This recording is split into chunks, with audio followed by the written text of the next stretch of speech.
Welcome to listening. Y'all would need to be in our pre-show prep.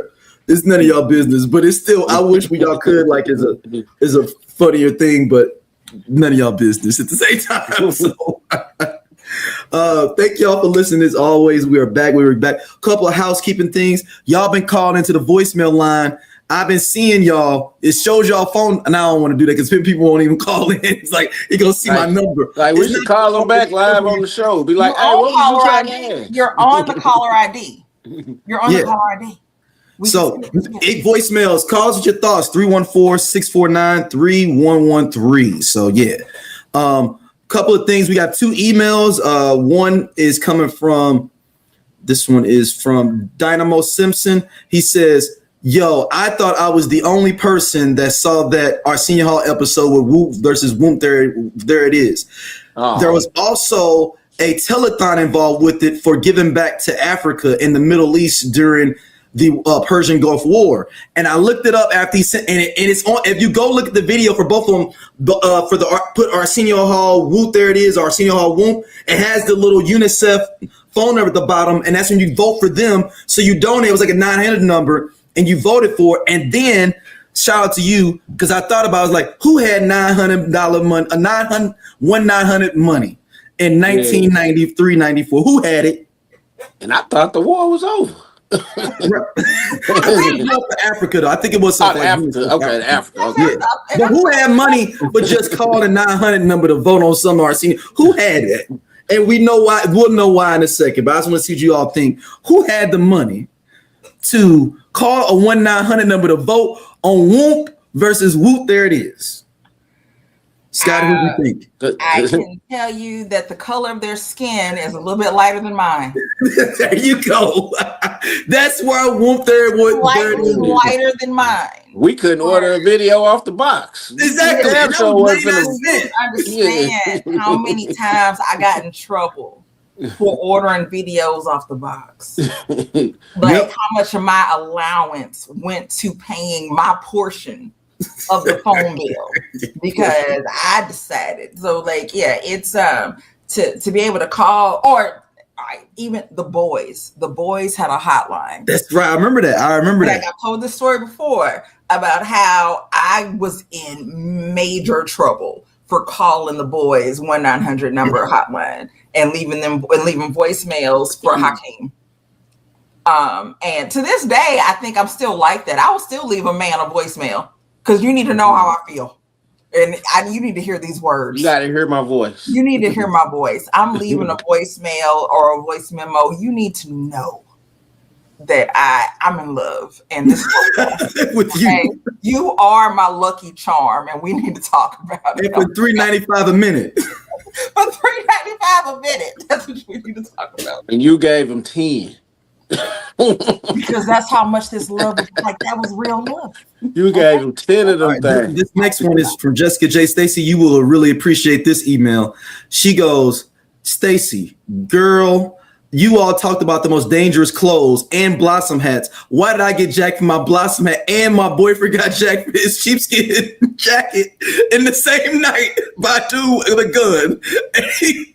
So let me finish reading on. She says, so that's her beginning. So let me go into the story now and read this. Me and my boyfriend at the time, we were 17 years old and we were hanging out, coming out of the skating rink and just standing outside talking in our city. Yes, it's Chicago. And we were sitting there waiting for some of our friends, and someone walked up on us, brandished the weapon on us, and said, hey, bro, let me get your jacket. So my boyfriend proceeds to give up his jacket. He then stops, looks at my blossom hat, and says, I need that too. And I stared and looked at him like, are you serious? He's like, nah, my little sister need that. And I need that. My little sister, man. So I look at my boyfriend and he looks at me like, you better take that hat on off and give it to him.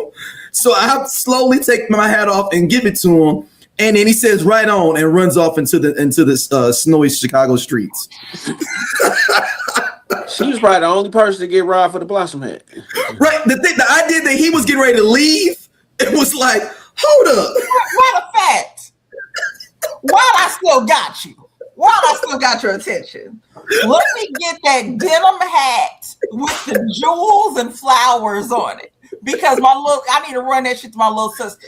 Like she loved Blossom. Really understand what a Blossom hat was like. Like it was not some amazing thing. So like, you could absolutely make one at home. Like it wasn't that wasn't a problem. So the fact that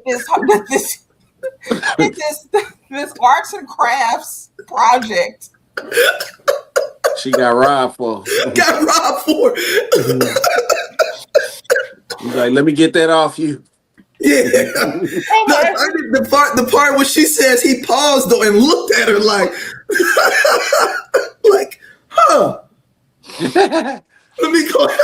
Matter of fact, like you said, since I'm here. While I got your attention. Since I got your attention right now, that is absolutely terrible and funny. That is good and terrible. And Jessica, I know you have to, if you were 17 with a Blossom hat, you're gotta be close to 50 at this point. Jessica. Yeah, that was what, that'd be what, 91? Yeah, 91, 92. I had my Blossom hat on. I'm actually thinking about the picture. It was 5th grade because I remember the jean jacket that went with the hat. And that was like 5th grade. So 4th grade, 5th grade. So somewhere between 1990 to 92. Yep. Like 93. To 93. Like that is amazing. And I'm so sorry that happened to you, but I need you to continue to share that story. From 90 to 95. I want you to create a YouTube channel dedicated to that story. Yeah, I need her to animate it. Like I want people to come on. I want you to create a talk show. I want other people who have been victimized because of Blossom hats to be on there with you. Like that's because it's the audacity of it all, but also again the reality that you can make a Blossom hat at home. This isn't like a polo shirt or a Tommy shirt, something that you a copyright situation where you really had to like dig deep. No. I so wish we was big enough where the person that actually did jacket was like, yeah, that was me. And my sister didn't even like that one. We had to throw it away. It's one of those Reddit stories where the somebody comes back and is like, 30 years ago, my brother jacked somebody for a Blossom hat and brought it home to me. This is my story. Because he thought she was gonna blackmail him. Ridiculous, but it was amazing to have the item at that time. The idea of someone stealing it from another girl might have taken it from you. Right? No, at gunpoint too. But not at gunpoint. Like another girl, like you left your hat on the school bus. That's it. Can't start. Yeah. Done. Somebody literally held you at gunpoint for a fucking Blossom hat. I absolutely believe her story. That's not, you can't make that up. This is not she's making that up story. Like the dude, what was it? A lambskin coat? What did you say? Sheepskin coat and a Blossom hat. He's like, I had to get him. I had to get him. I had to get him. What if the thing that brought him over was the Blossom hat in general first, and then the sheepskin was the ice on the cake? I bet you that sheepskin was probably a Pelly. Jessica, please email us back with those. So what are the other details we want Jessica to email us back with? I need to know everything that happened that day. I need a full story. You don't have, if you don't feel like typing it out, make a video. It's fine. Send the voicemail. Go to the voicemail. Send a voicemail. Hey, I got some because couples was doing this in the 90s. What was you and your boyfriend at the time song?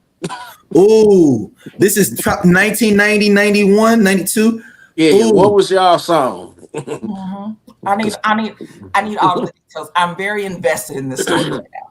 I'm extremely invested. Ooh, yeah. And then hold on, we're gonna make her feel bad. And I don't really feel well today, so your story would really brighten my spirits. Just bring them up. If you could, I really don't feel well today. I haven't been able to hold food down or anything like that. I'm just drinking water and trying to stay up. And I think that your story could really brighten my spirits. So please. And Jessica, this will be out tomorrow, the full episode. So Jessica, if you don't want to do the voice, join the Facebook group. I want to listen to 90s music. Look, we normally have parameters around like who we let in. If you just put in there, it's me, Jessica, in the thing, you will immediately be in, and you can tell your story immediately. All you gotta say, and you were in, and we are ready to hear your story. Okay, we are here for you. We are here for you. Right, and I want to hear what happened, and this is a safe space. It's safe. Exactly. This is a safe space. All right. Like moving on. Daryl got extensions, but nobody wants to talk about it. Oh, no. So you said I'm Nile Rodgers. Now you said I'm Nile Rodgers. That's what all I'm stating is this: is that your hair has grown, and there's nothing wrong with that. We've watched your hair grow over the past couple of years. But there's a piece of me that feels like there are some inches that are there today that weren't there a couple of weeks ago. And we don't have to dig deep into it. It's your business. No. My hairstyles have changed plenty of times. When I have that big afro back there, that's not mine. I bought that on Amazon. Okay, so. I'm just saying. This is my hair, Stacey. I just feel like there is some additional hair today that just wasn't there before. That's all I'm saying, and we can move forward. It's your life. Who am I? Hey, no, it's all mine. But the idea that it's not yours is so funny. I know, no, it is though, because I have people that haven't seen me in a long. Like, so the only thing that is cool by having different hair is that you don't have to talk to some people that haven't seen you in so long. But you know how they look, but they're looking at you like, man, is that you? I'm like, no, and I usually be like, nah, like, because you ain't seen me then, so obviously we aren't as friendly as you may have thought, because you didn't even know if my hair was getting growing. So I've watched the hair grow. Like I know, I can look at old videos and look at the short hair. I mean, when my shit got chopped short, like I had when we did when E40 sent us that wine, I had a long, right? Mm-hmm. Like the next year, my shit was short. So you watch it grow, but. Today's hair? Today is the first day where you were like, is something going on, huh? Today's hair was like, now, wait a minute. Now, I know you've been growing it out. I know. But that's all you? Like, ain't no extension? Like, no extensions. No extensions. And that's the worst part. Like for the women out there, the worst part about men and their hair growth is that we are spending hundreds and hundreds of dollars on upkeep and products, etc. Men will wash their hair with Dawn dish detergent. Right, work on them ducks. That's it, because it worked on them ducks. If it cleaned a duck, it could clean my hair, and that's it. And hair will be just as healthy. Not a split end in sight, none of that. Just down a back. And I'm out here spending thousands of dollars praying that I can, trying to just keep my edges. And again, Dawn dish soap. And that's the worst part is that y'all use Dawn dish soap on your whole body. Hair, face, body, everything. Whole body clean. Everything is clean. Dawn dish soap. I got 75 products in the bathroom right now just to cleanse myself. Dawn dish soap. The blue Dawn. You gotta be the blue. Gotta be blue, because that's because it's true when it's blue. And y'all have that's it. So I promise I go to Daryl's house right now and it's just some Dawn dish soap for him in the bathroom. For his wife and his daughter, no, they got the real stuff. They got some Dawn dish soap, hair down his back. It's just not fair. It's not fair. It's not. But moving forward with you and your wig. Let's go. All right, everybody. We still are in the middle of White History Month, Black History Month for everyone else, but our White History Month. So we're going to be covering, of course, different topics around, the other side of the game. And this, my mistake last time, everybody. We should have done a white band or group for our for our revisiting. We fixed that for this month. So I mean, it's not this week. So we'll have a white artist for our revisiting album time. But first, let's jump into. We talked about it last week. Our white soul Mount Rushmore.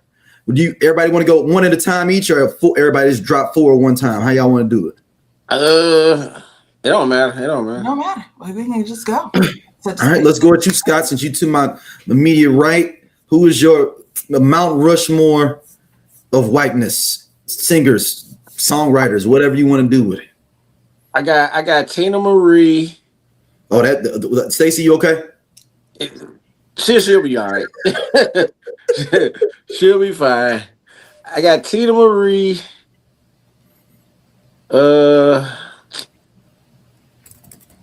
Bobby Caldwell.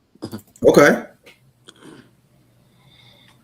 I'm gonna go with Robin Thicke and John B. Okay. Yeah. Okay. All right, Stacey. I wish that I could share my screen right now. I've always said this, that Scott and I were separated at birth. We have the same brain when it comes to music.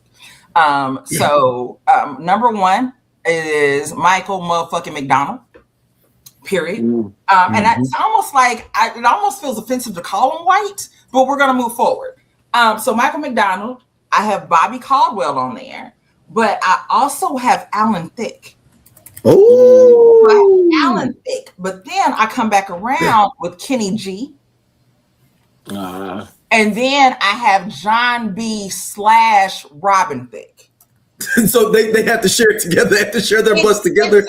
It's one of those of like, all right, it was the John B / Robin Thicke showed up in case people weren't willing to accept Kenny G.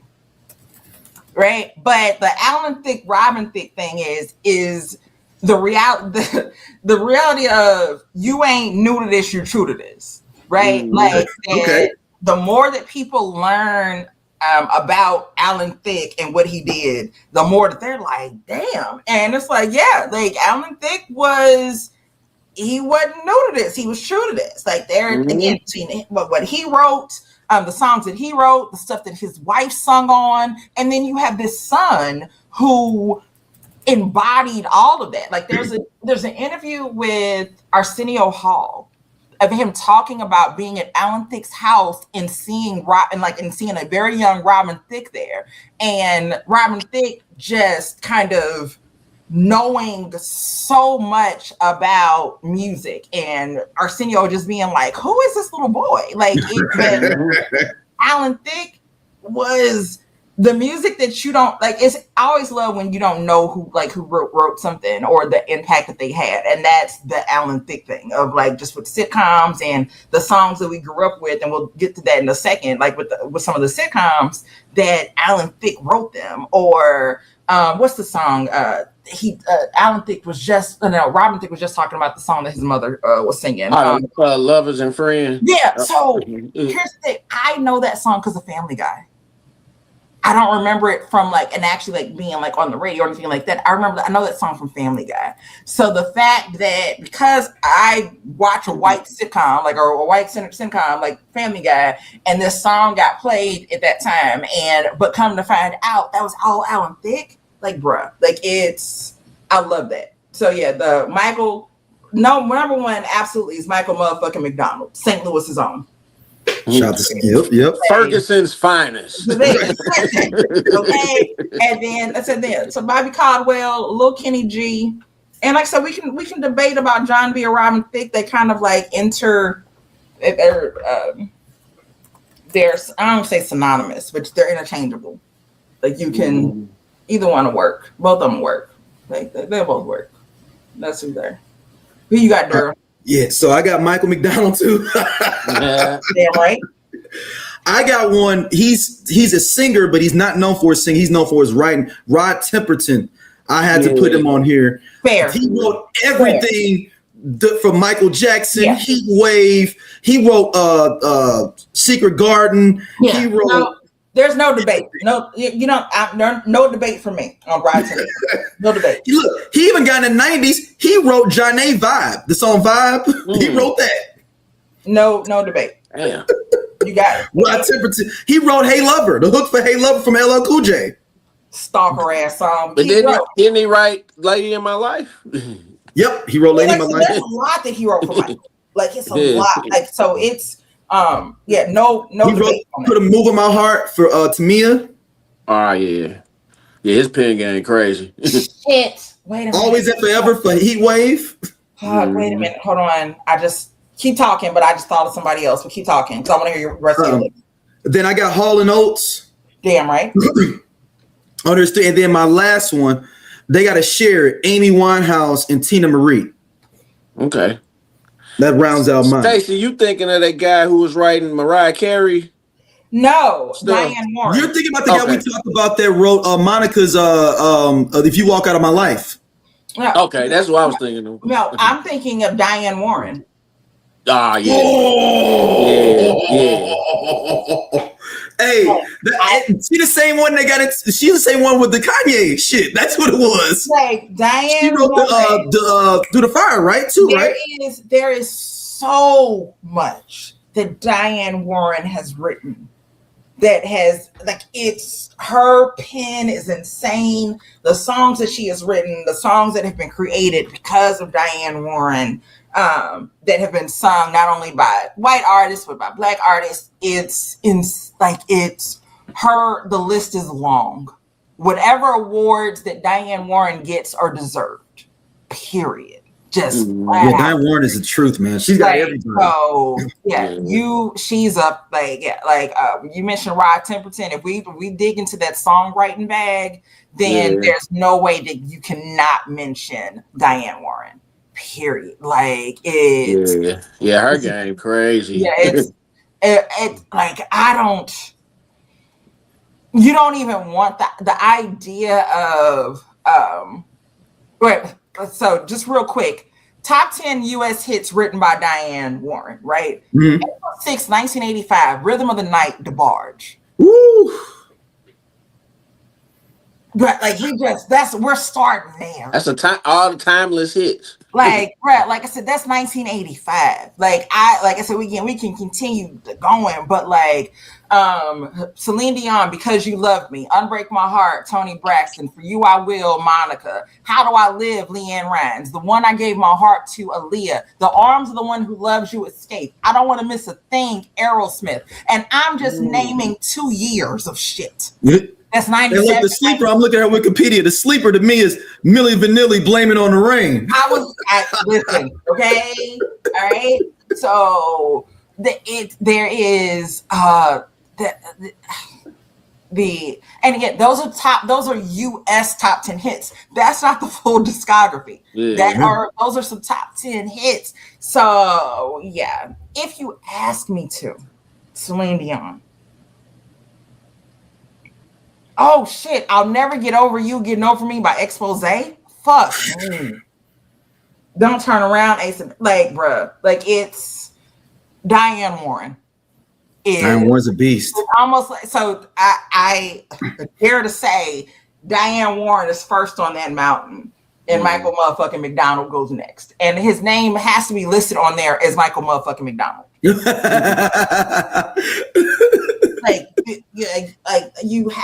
have to cuss when you talk about him, Michael motherfucking.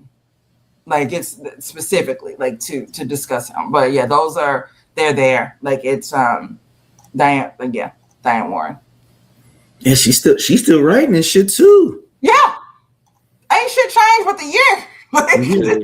Diane Warren is out here still making shit happen, and it's one of those, you hear that Diane Warren wrote a song and wants you to sing it. You say, okay, great, awesome. What can I do? How can I help? How can I make it better? What does she want me to do? I mean, the diversity of the artists too, man. That's the thing. And I think it's the reality of I write songs, I make music. Yeah, it's not about who is singing it. I make songs about love or whatever, and you just go from there. You're not necessarily saying I think some people do write songs for a person, but at the same time, like, no, I write these amazing songs, and this is who's going to and somebody else uses them. But like, it has nothing to do with black, white, or whatever else is going on. This is a good ass fucking song. And keep in mind here too, she's only 69 years old. Damn. So you gotta think she was writing some of these hits in the late 70s, early 80s, when she was like 22, 23 years old. Wow, I didn't even know. I swear I thought she was older than 69. Not anything against her. I just thought that because of her catalog that she, and like how early these songs were, that she was older. Warren has never married and does not think of herself as a person of commitment. Do you understand? This is funny as shit. That this woman who's made these amazing love songs is like, yeah, but I'm not, commitment ain't. Meh. No, thank you. She was like, I was just trying to score a movie.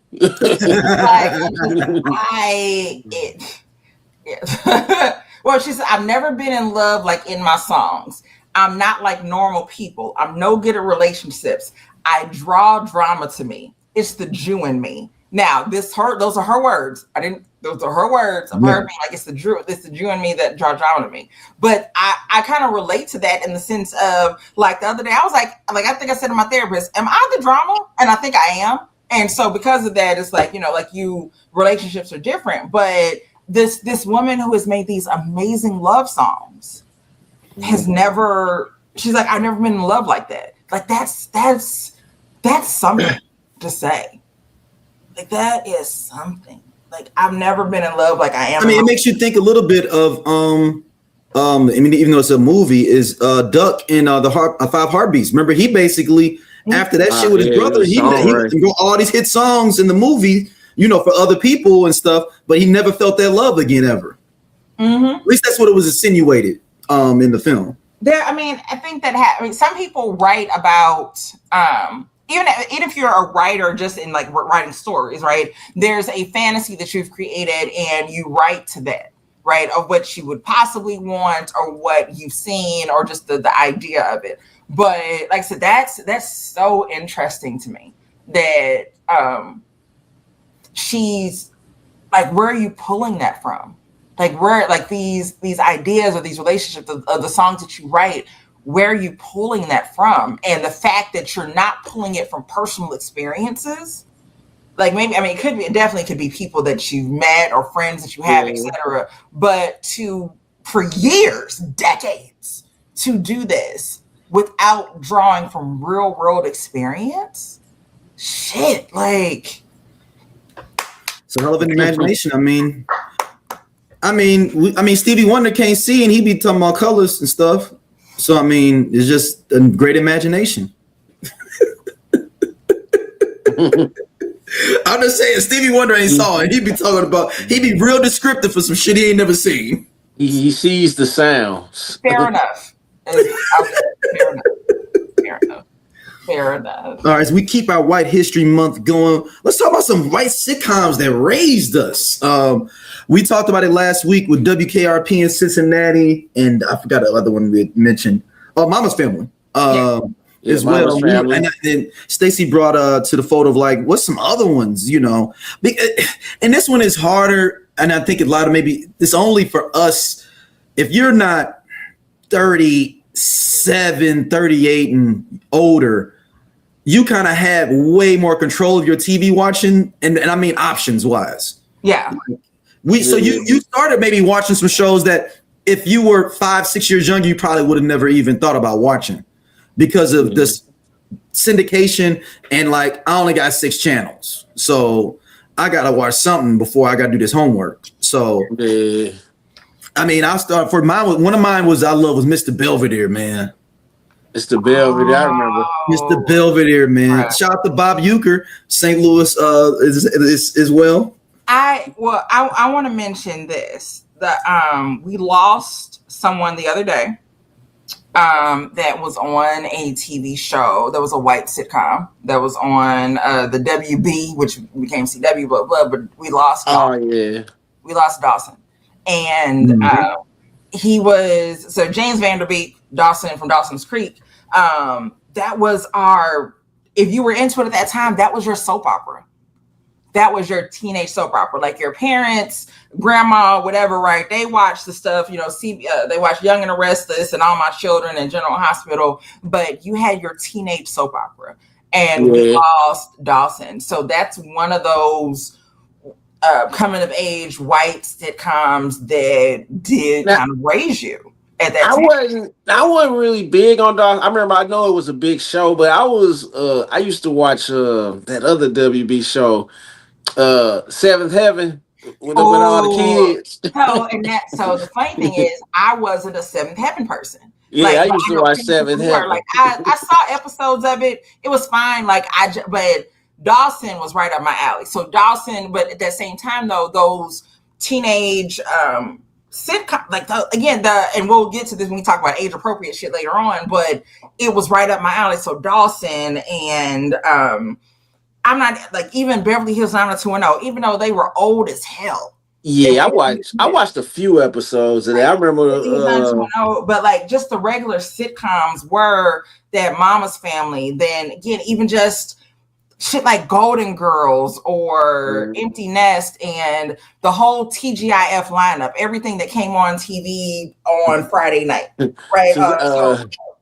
TGIF Thursday. What do they call Thursdays on NBC?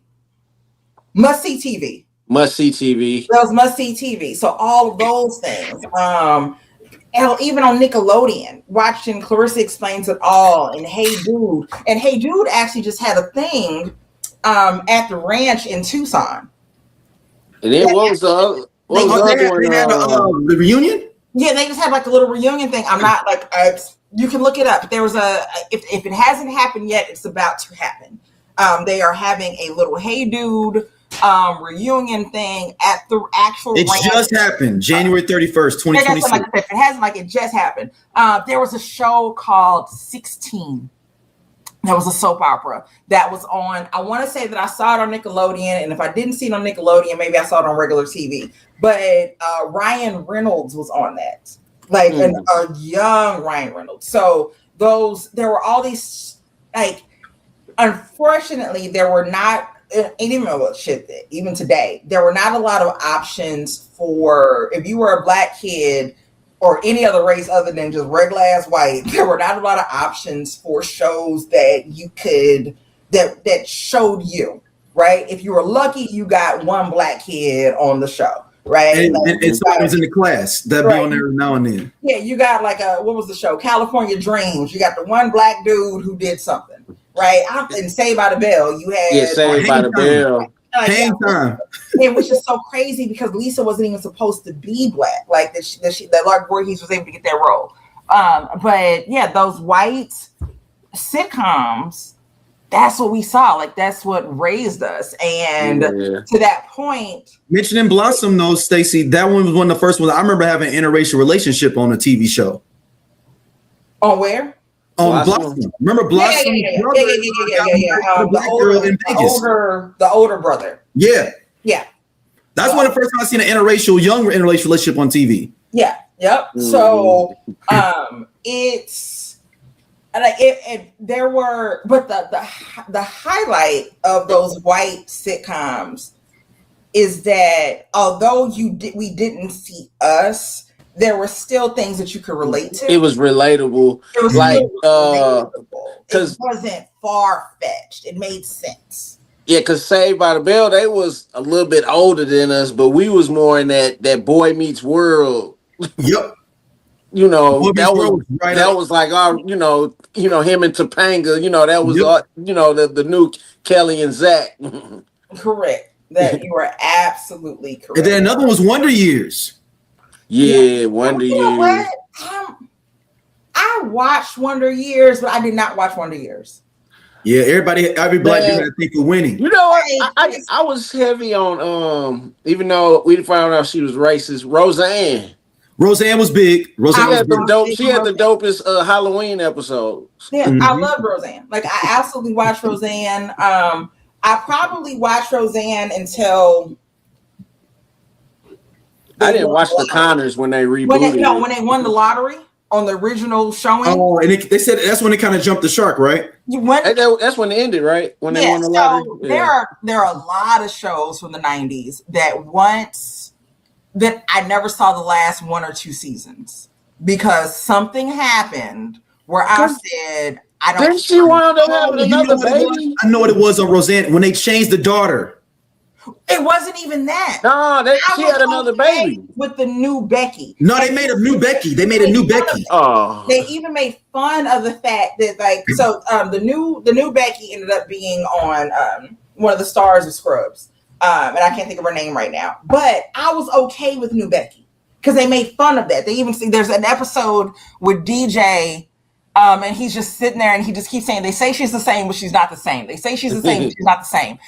But it's showing like Becky, like just the idea of them showing the 2 different Beckys. And he's like, they say that she's the same, but she's not the same. So they're joking with that. But I was okay with 2 different Beckys. Once they opened up the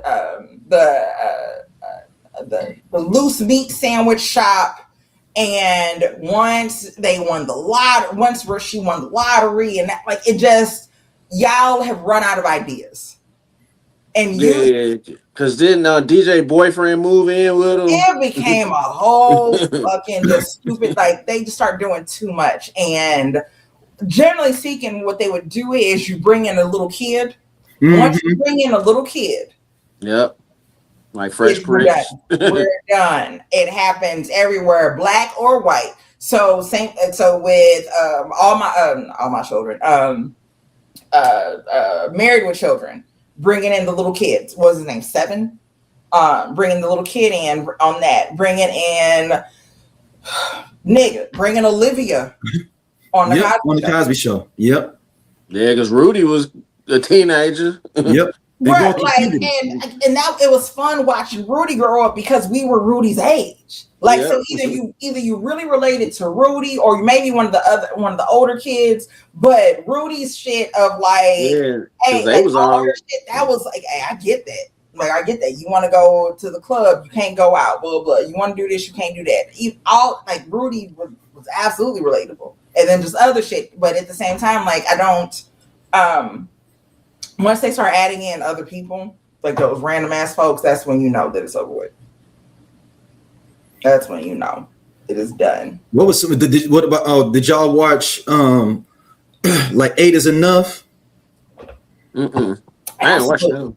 8 is Enough. Just the 10 of us. Just the 10 of us. Yeah. 8 is Enough. Just the 10 of us. Big Brother Jake. That was it. You had to have cable for that. You had to. And your girl had cable. I had cable. Now we had cable. It was only in the living room. Like it wasn't.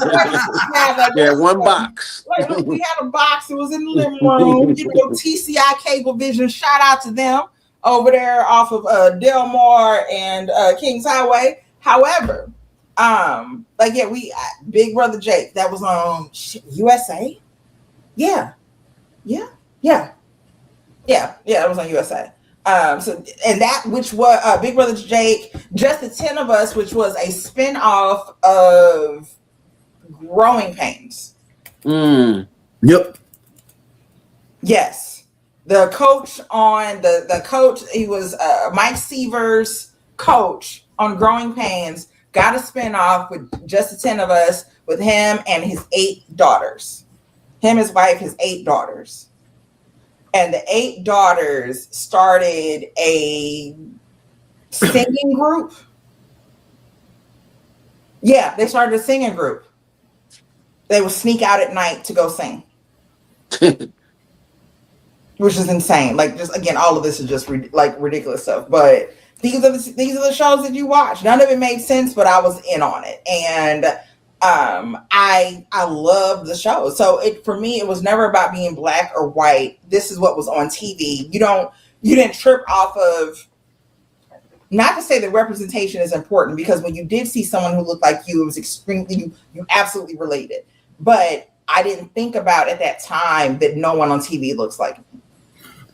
Yep. Like it wasn't like, because that's just how it was. There weren't black sitcoms, or the black sitcoms that existed were rooted in struggle.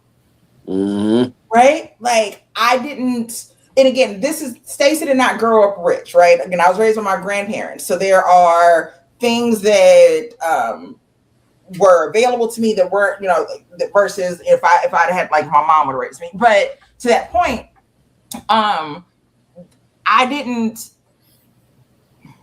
the Good Times wasn't relatable for me.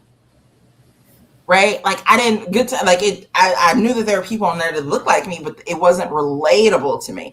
I did relate more to a mama's family. Again, you got grandma, right? Like you got grandma that's there, or just other shows where, again, mom and dad or the parents go to work and the kids go, like the parents go to work, the kids go to school, and we're not worried. No one is talking about the idea that something is about to be cut off. Mm-hmm. Like that's not the life that I grew up with. And again, that doesn't make me better or worse than anyone, but that didn't make sense to me. Like, why would y'all can't pay this bill? That wasn't my life. Yeah, a show I related to was even though it wasn't on long, was the one with Red Fox, Royal Family. I related a lot to that.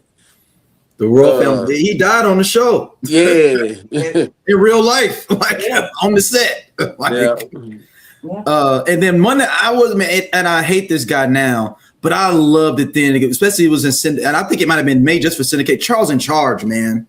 Ah, yeah. Charles in Charge. Look, man, Charles in Charge is the shit. Scott Bale's a piece of shit. But who's the boss?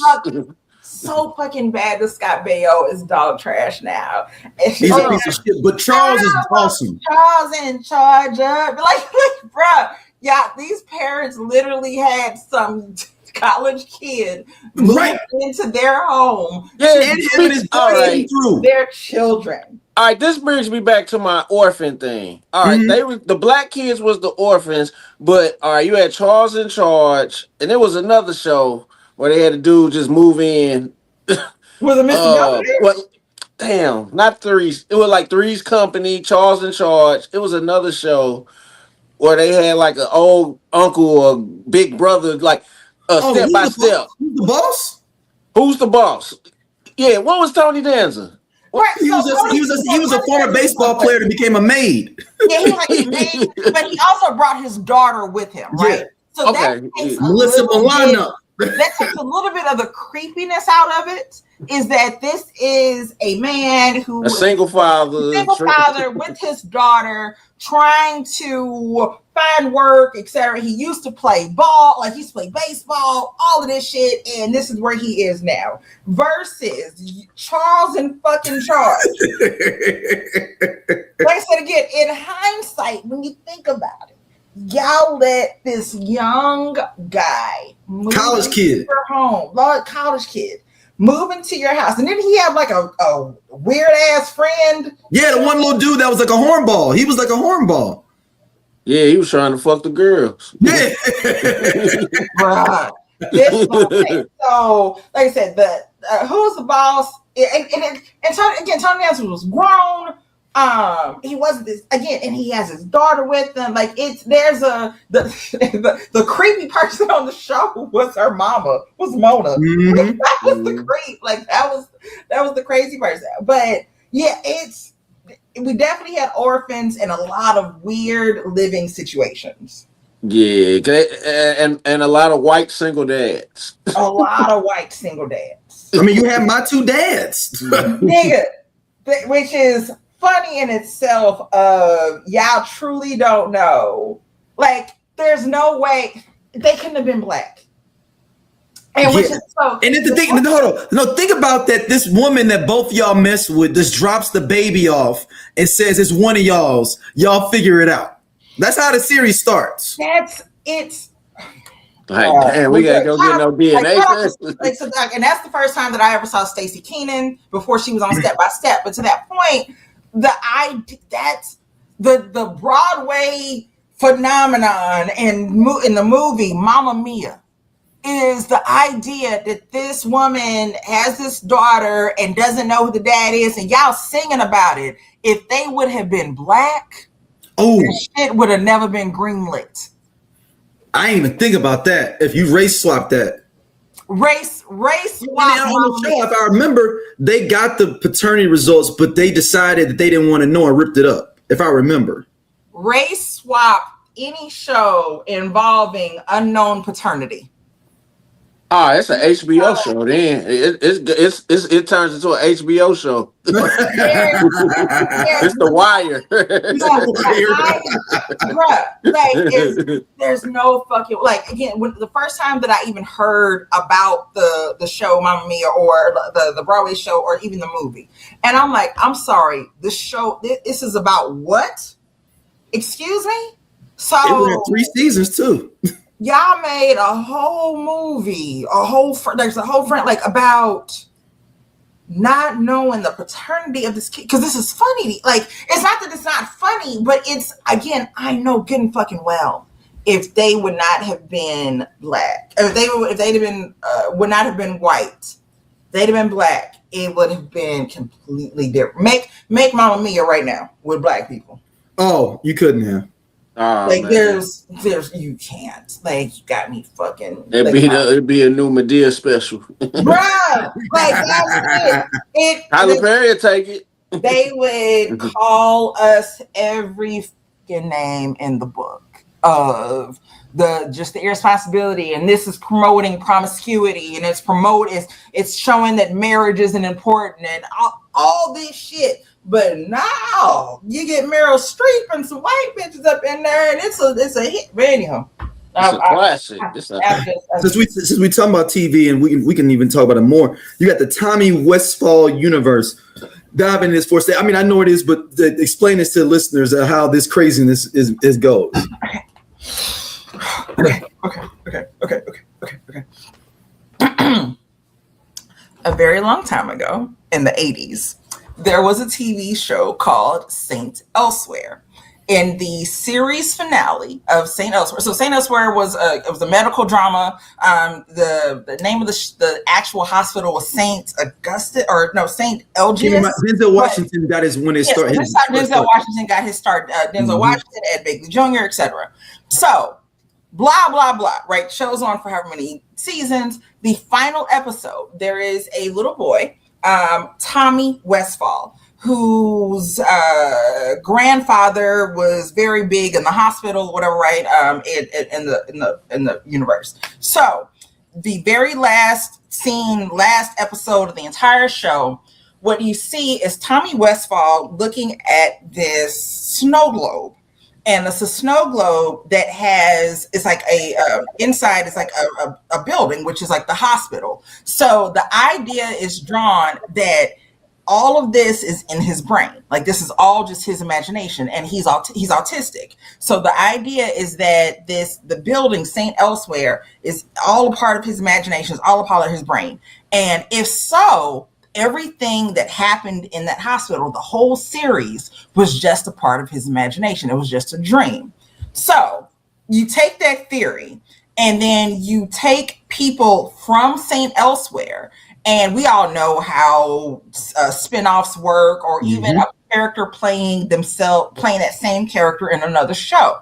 So the idea is that Tommy Westphall and the idea of Saint Elsewhere, what if every character really was a part of his imagination? So when they show up in a different show or a different series, that's all still a part of his imagination. And so it goes deep. And like I said, there are small ways that it shows up, but there are also huge fucking ways that it fucking shows up in other things. So think of it. So when you think of crossovers, right? So we've all seen crossover episodes of stuff. We've talked about it before on TGIF, right? How Urkel showed up on Full House, right? But what if that's just all a part of Tommy's imagination? That's why Steve Urkel. So that's why on Perfect Strangers, Harriet, the elevator operator, and her husband ended up having this home in Chicago, and their next door neighbor happens to be Steve Urkel, who also was able to fly to California and San Francisco and go hang out at Full House.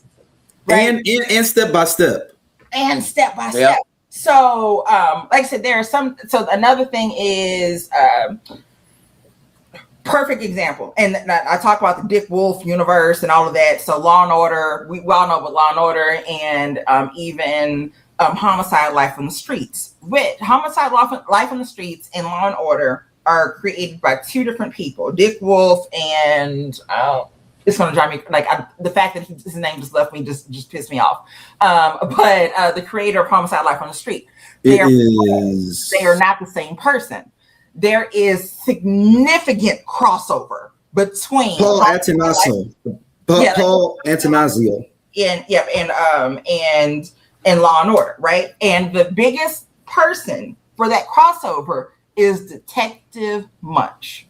Munch played that role in Homicide: Life on the Streets, Law and Order, yes, SVU, and there's one more that's going to drive me crazy. But Munch played the same character on several different shows. Again, continuing on with the idea of this universe.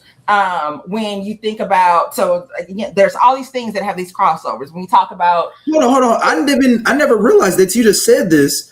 So he literally, that actual character crossed over through all those TV shows, literally. I'm not. This is dead serious. So, and again, this is before me realizing that this was a thing. These are things that I just noticed, right? Seinfeld. Okay, so Jerry Seinfeld lives across the hall from a guy named Kramer.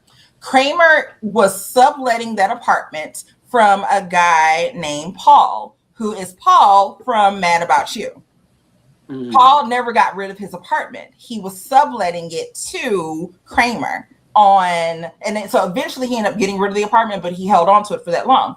On Mad About You, him and his wife, Paul and his wife, go to a bistro all the time, and there is a waitress that waits on them named Ursula. Ursula has a twin sister named Phoebe, who you can find on Friends. Oh, wow. Yeah. So it's one of those, it's all connected. It's all crazy. So these are observations of me just freaking watching TV. We can, like I said, with Golden Girls down the street from Golden Girls lives Harry, who is from Empty Nest. Empty Nest. And he works at a hospital. And and there was a woman there. Munch is on the Wire too, Stacey. Huh? Munch is a part of the Wire universe too. Yeah. Wasn't he on New York Undercover? Because here's the thing, because Munch started in Baltimore. Because he was in Baltimore. Oh. So because David Simon, who wrote Homicide, ended up doing fucking The Wire. God damn. Welcome to my brain. Hey, so what's remember that show? What was that show? Wings. Was that a spinoff of anything? That was a spinoff of Cheers. That was spinoff of Cheers. Okay. He was the pilot. So that and Frasier would hang out at that bar. Frasier comes from Cheers. All of the Frasier comes from Cheers. It's like I said, some things are so simple when it comes to the spinoff. Like it's like again with Family Matters and Perfect Strangers, the fact that Harriet ended up with her own show is like, are you fucking serious? But it freaking happened. So there are other shows where, again, that one character is now playing that same character in other places. And like Munch, essentially it's like watching the MCU. It's like watching the Marvel Cinematic Universe of one person. He's Tony fucking Stark. Like it's like you're everywhere. Like we need you in all of these places. So it's like I said, it's very funny. Just in the idea of what if this shit really. I mean, it is, but it isn't. But there are people who have really done the research on this. And I always say that if I had the money and or time, like I'll say this, I have the time, I don't have the money to do it. Because I have to go to work or break. But the things like this are so intriguing to me. And like I said, for everyone who's like, bruh, like you need to take a nap or get laid or something, like other than worrying about it. But right now, the closest thing is the Power universe. That's it. So you create your own universe. You create your own little universe. And I mean, even with the Law and Order universe, it's kind of like the same way. Like once you get a real role on Law and Order, like I mean, there's a lot of guest spots and stuff where people get to come back. Once Dick Wolf writes you a check one time, you probably gonna get another one. Yeah, he will. Right, you don't get another one. Now you may not come back as the same character, but you gonna get a check, and that's fine. We know that those checks, like as Ice-T said, every one of those checks cashes. All of them. They never had an issue with it. So again, that's how the Tommy Westphall universe works. Like I said, if you dig deep into it, like really dig deep, and but it's a whole fucking thing, and it's so. Like the geek girl in me when it comes to television, especially when it comes to television, it warms my heart because again, these are things that I noticed on my own. Like I said, the whole Friends, Mad About You. So it's Friends, Mad About You, Seinfeld. I feel like I'm missing another layer in there, and that's pissing me off. Like it's on everything. Y'all know they have connected I Love Lucy as a prequel series to. In the Tommy Westphall universe. Damn. Yeah. It's deep. And again, but the key is you kind of have to almost play the same, like you pretty much have to play the same character in the other show. That's how, like it has to be that way. Like you can't just be on another show. Like so so Maude, right? So Maude with B. Arthur and Florida Evans was on Maude, which connects her so that's their connection that's there. So it's insane. And it's the nerd girl in me that absolutely. Just like what the Jeffersons and what All in the Family. Yep. Yeah. Same shit. So exactly. But you got to play that same character. So if you were, if you watch the Jeffersons, if you were All in the Family was first, and then the Jeffersons after that. So it is.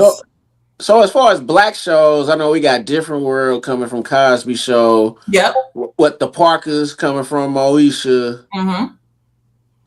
What the Game coming from Girlfriends. So hold on, the record for the most spinoffs. What you think? What show has the record for the most spinoffs off of? Ooh.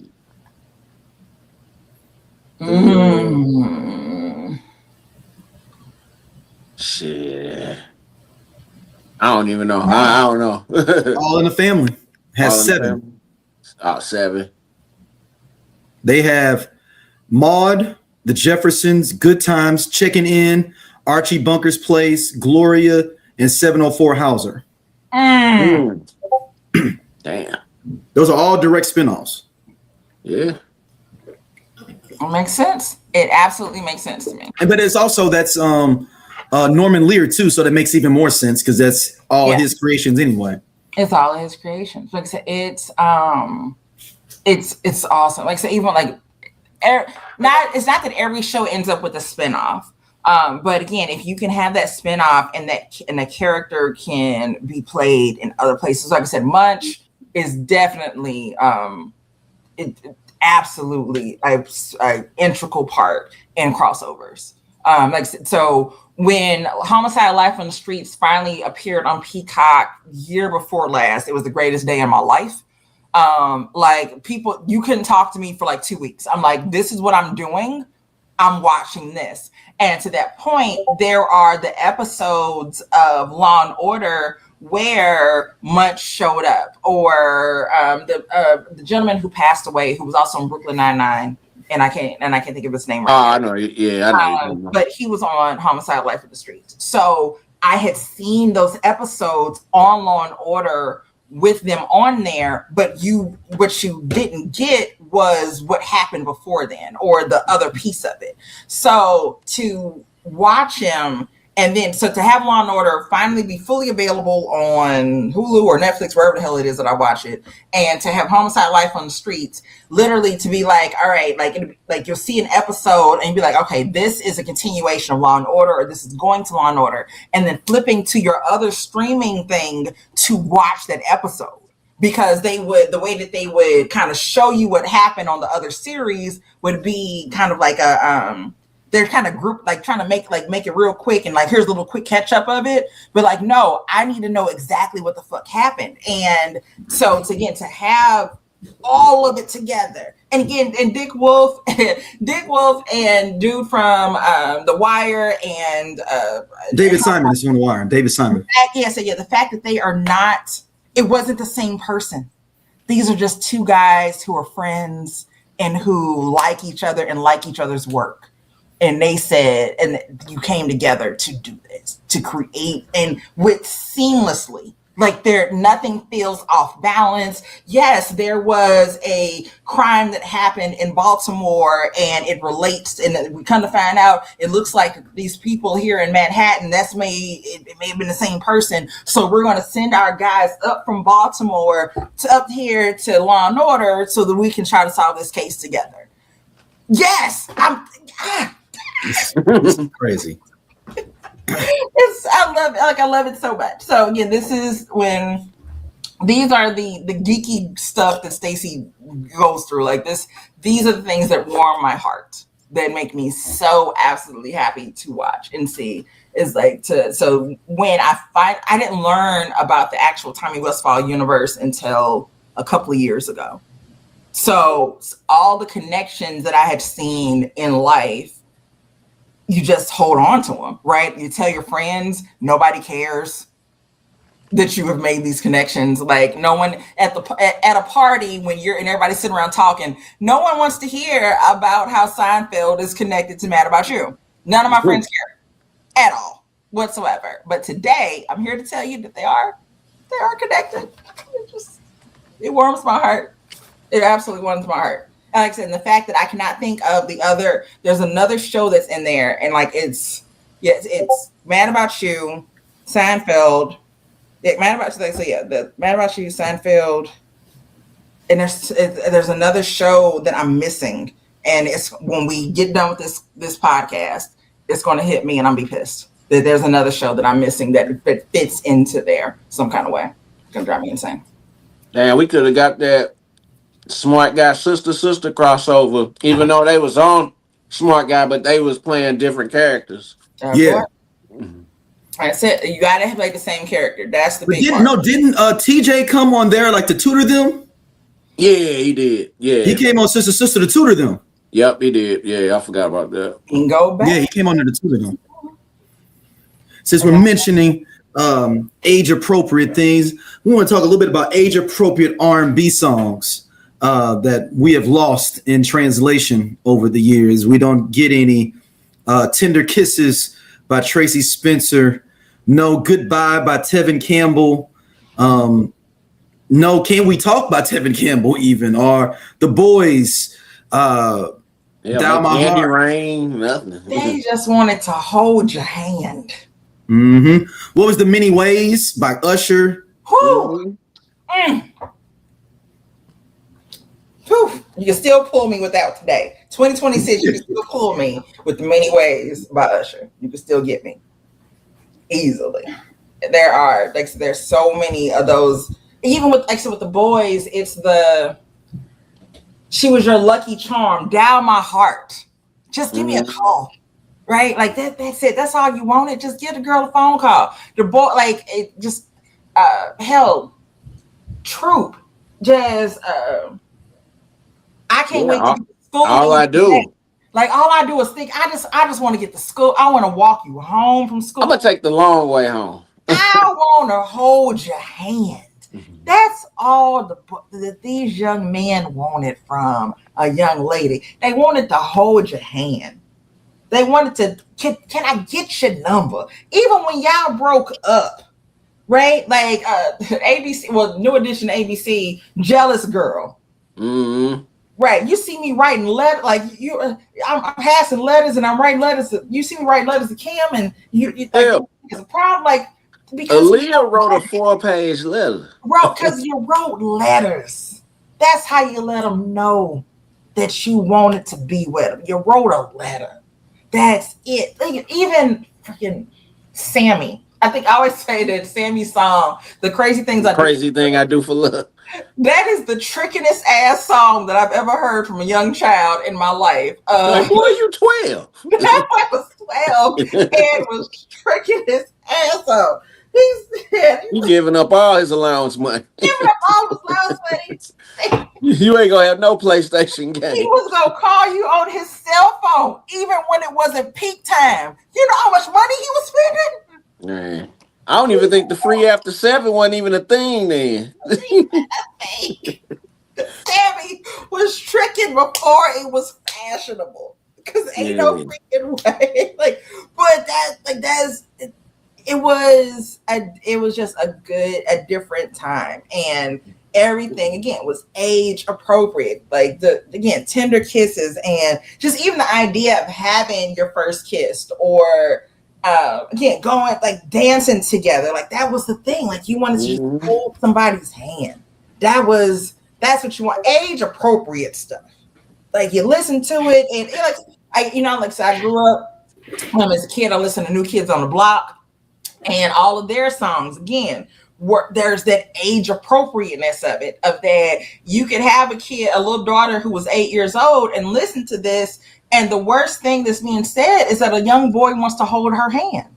That's okay. It's all right. It's fine. I'm okay with my kid listening to this. That's fine. But that ain't what it is today. Who was the first kid to go out of bounds, you think? Well, there's a toss-up here, but we're gonna go ahead. Tevin Campbell and Shush. That was originally supposed to be for Prince. So, I have to look it up, but I'm pretty sure it's Tevin Campbell first before Usher. Can You Get With It? Hold on. What about Alone With You? So, Alone With You isn't a sexy song though.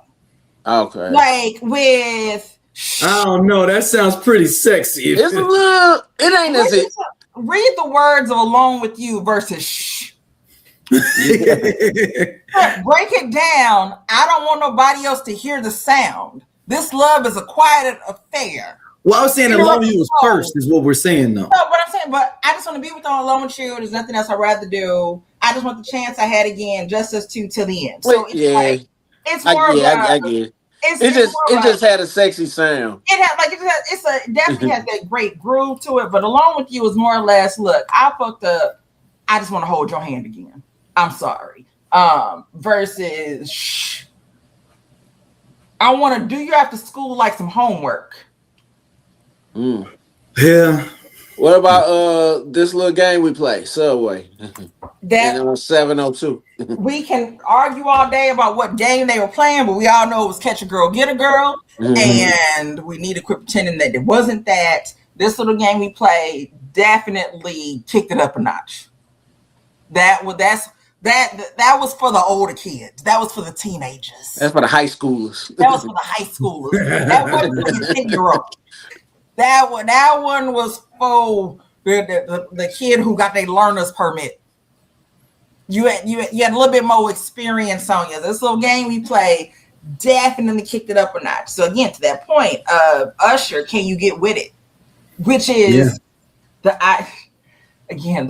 craziness of the fact that Diddy is in that fucking video. And even like if you look at old interviews, Usher talks about that song in the video. And the crazier things to stop you, Stacey. You know whose car that is that's in the video? Is it Diddy or is it Jermaine Dupri? Diddy or Jermaine? No, Keefy D. It's a whole. It's that's a whole nother universe. That's Keefy D's car. It's a that they're using in that. Look, there's a shit show involved when it comes to that, and I'm very happy that Usher was able to move forward, if you will, from that. But it's as I remember going to fucking Street Side Records on the South Side and getting the single for "Can You Get With It." I was buying that. It was a tape. It was white, and like I wanted it so bad. But it's again in the hindsight of looking back and being like, man, like this was the song was a little grown, a little grown. But to that point, like I said, when I heard "Shh" by Tevin Campbell, I remember calling my homegirl at the time, my friend Kristen, calling her. We both loved Tevin, and I was like, have you heard this new tape? Yeah, I remember they used to play it on the Quiet Storm. It was like, this is we weren't ready. We were not. What he was saying, what he kept saying, you got to break it on down. What if DOC never got into that car accident? What if Ice Cube didn't leave NWA? What if the Game never leaves G-Unit? What if Teddy Riley never moves to Virginia? What if we got that J. Cole and Kendrick album? What if the RZA would have never had that flood? How would the hip-hop world sound today? Welcome to Hip Hop What Is, the podcast where we dive into the biggest what could have beens in hip-hop history. From iconic album delays to game-changing partnerships that never happened. We reimagine the culture we love and explore its alternative paths. And you are now at Hip Hop What Is.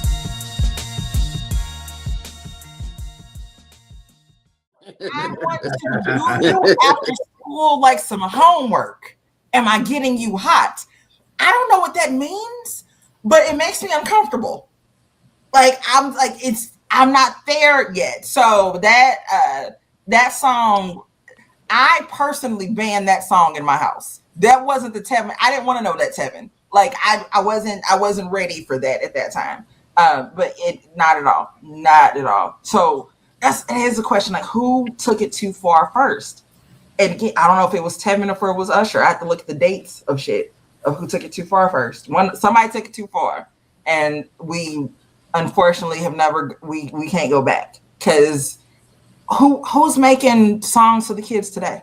Like while there are artists that kids listen to, are they making that age appropriate stuff? Yeah.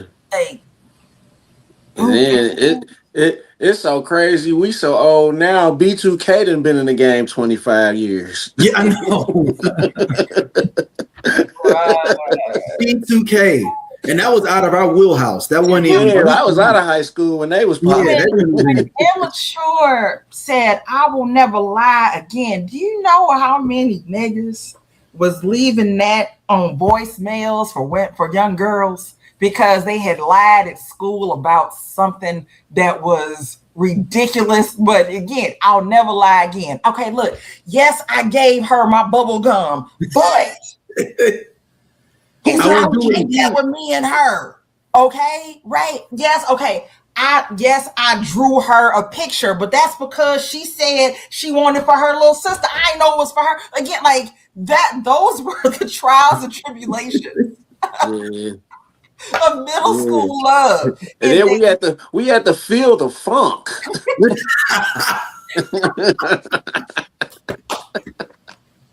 Constantly.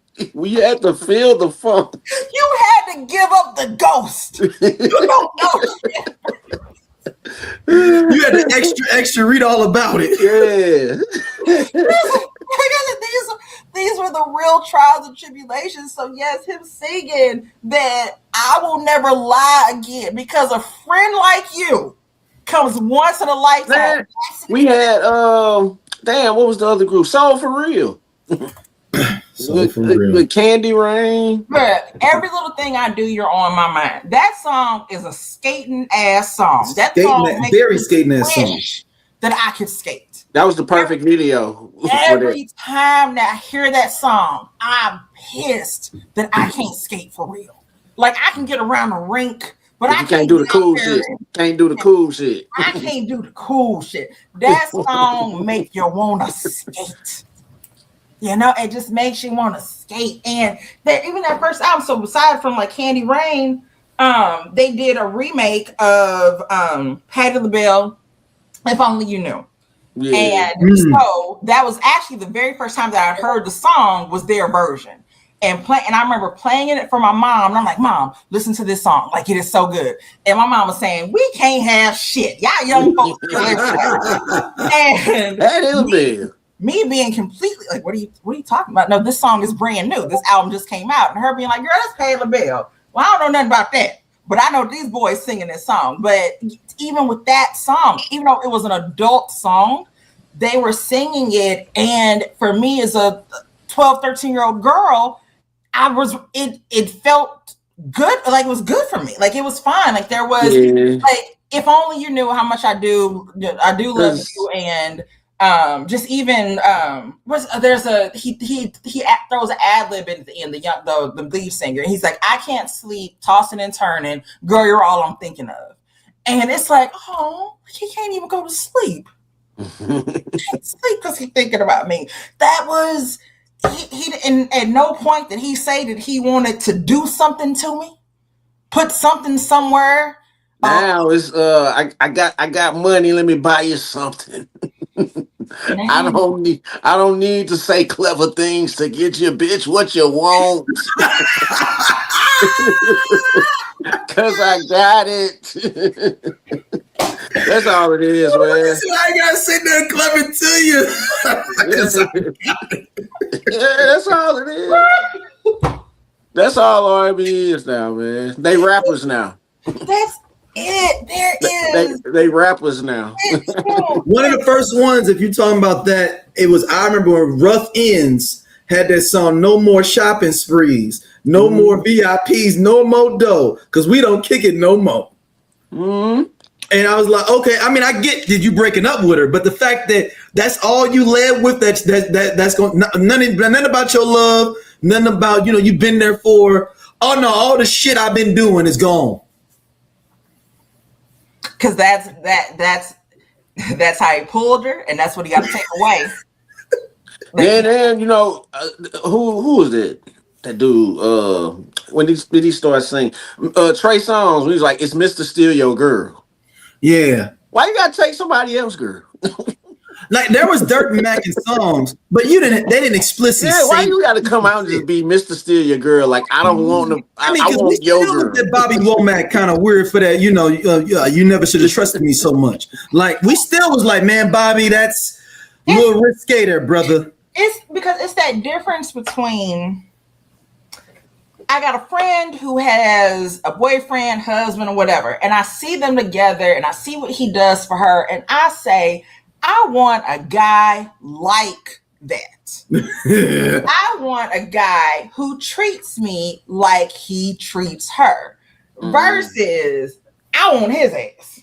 SWV. I know he with her. SWV, I want to take her place. There's the difference. Like, no, there's absolutely you can absolutely look at someone and say, you know what, I would like a guy like that in my life. I like how he treats her. It's Chris Rock, like you said, Chris Rock said too, I want him. I want him. Like, not a guy like him.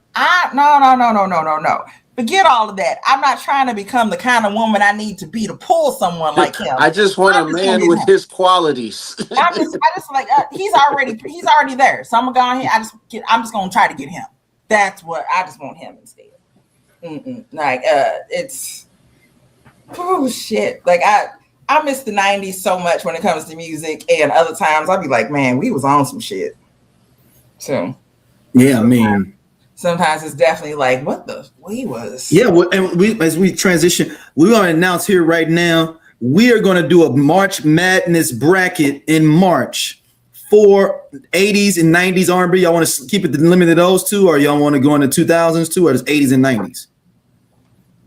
Yeah, we'll say this: December 31st, 1999 is the cutoff. Okay. and it starts January 1st, 1980. There you go. Like if Before then, after that, no. Well, this January 1st, December 3rd. And it's groups, it's not individual, so it's the group. So you're not gonna have certain if they weren't in a group. Now, if they were a solo artist and they jumped in a group, we can maybe talk about the group. But that's another thing. Shout out to LSG. That's what I was thinking of, LSG. But we'll be giving more information on that as we keep going, as we keep flowing along. But also make sure y'all hit us up on the voicemail. Let us know what y'all think. I know we keep plugging it. 314-649-3113. Look, D is amazing with the brackets. If he wasn't, we would have never known. There was Stoney Jackson. Didn't he win the Jerry Curl bracket? He follows me on Instagram because of that. He won the Jerry Curl bracket. Who else does that's one of those things of where I would have absolutely came up with the idea but wouldn't have executed it. I'm like, we should totally do this. That had me Googling. It got too complicated after the first round, and I wouldn't have cared no more. So the fact that D went straight, he finished it out, and we learned that Stoney Jackson did indeed have the best Jerry Curl. And he hit me up. He was like, he went in my comments a year later after it already put up on Instagram. It's early Instagram, y'all. He go, damn. And then he sent me an instant. He's like, where is this bracket at? So I sent him the original bracket. So he go, damn, y'all niggas had 64 people in a Jerry Curl. It was the NJCC, y'all, the National Jerry Curl Championships. Was David Ruffin on there? Because his Jerry Curl. We didn't put David Ruffin in there. He had a mean curl. That's the con. That's a different. That's like the CBA. Okay. Like the ABA in basketball. That was before the NBA. Okay. Like he had something. Yeah, we had a lot of good curls in there, man. We had 64 curls in there. Michael Jackson was in there twice. He was one of the only people that was in there twice in the bracket. Was Michael Jackson. The only two-person you had. Pre-84 mic, post-84 curl mic. Two different types of mic. You had basically Thriller mic and Bad mic. There you go. There you go. I've been so invested for the first round, but by the second round, that's when the ADHD would have kicked in, and I would have absolutely moved on to something else. So I love that we are going to do this. Like I said, more details be coming soon about how things are getting. You can vote and all that stuff. Yep, all that. But we need to find out. These are the questions that we are the ones we're willing to do the research. We're willing to find the answers for y'all. All right. Next up, so LaRusell, independent artist, been killing it since the pandemic. He started doing concerts in his backyard, and that's how he got popular. He had some comments about Lil Wayne and his legacy that's got people upset. Here we go. I gotta respect he had a conviction. I had a moment in my journey where I had grew a disdain for Wayne just because I started listening to everything. Like I started maturing as a human, and I'm like, damn, this nigga wasn't talking about nothing for a long time. And I think that's what his argument was. As someone who like grew up in these communities, right, and grew up with homies who I seen want to be bloods because they following Wayne and want to be gangster and want to shoot all the gun bar and shit. Right. Like I've seen the negative that he contributed to the community, and I had to look like, man, what are the songs where he really talked about something and gave? And out of 1,000-song catalog, it's minute on this end. It's like Georgia Bush. And that do bother me. Tie My Hands. That's what I was going to say. Tie My Hands right? is the only one I can think of. And that's the thing. It's like, if I hug you once, but I slap the shit out you 1,000 times, your affinity for me is you're probably going to remember me for this. And a lot of people don't, as I mature, a lot of my old favorite artists, I'm now like, damn. Yeah. Like, I love you because I learned how to rap to you, but when you look at the contribution, it's like, man. All right. What do you all think about what LaRusell said about Lil Wayne? That he's not wrong? Yeah, I feel what he's saying. I think that's for a lot of artists. Low key, they ain't just Lil Wayne either. Like, and he said that. He said a lot of artists. He did say that as well. I don't know why people getting so mad. Lil Wayne don't Wayne even went remember on his this song. street. He don't even remember his lyrics. He don't. Dan, that's a great point, Stacey. He don't even remember his own lyrics, so he don't even know what he was. And I mean, so I'm finna get canceled. I love Missy Elliott. Mm-hmm. I love Missy Elliott. We all love Missy. Missy is in the Songwriter Hall of Fame. There are amazing songs that she's written for other people. What the fuck is Get Your Freak On Out? Like, there are songs that she has created that we love, but she's not talking about anything per se. So when people have the argument about like, oh, who's this amazing female rapper? It's not that she's not, but is she really talking about anything? So I understand that just the when you start thinking too much about stuff of like while I enjoy this song, like, I mean, some songs are just party songs. They're not meant to change the world. They were not meant, Get Your Freak On was not meant to change the world, right? It just wasn't. But at the same time, sometimes it is like, well, she wasn't really talking about shit. Now, but also, like, Missy's a bad example because, again, she's written for other people and has made amazing stuff. But with Lil Wayne, yeah, he didn't write songs to change the world. That wasn't his intent, and it never will be. But there are absolutely songs that he ain't talking about shit. Yeah, a lot of them. And what they really said a lot of them. His most recent album, I think that's when people really realized it. The last release is when people were like, "Hey, wait, this nigga really don't be talking about shit, do we?" I've been saying it for years. Like he's a hell of a rapper, but how many metaphors and punchlines you just gonna punchline and metaphors to death? Like, tell a story. Give me something. And there are songs now that I can go back and listen to of his where there'll be a punchline or a metaphor that it'd be like, damn, I didn't even catch it when he said it before. Like, I'm driving to Kroger and I just heard it, and it's like, oh shit.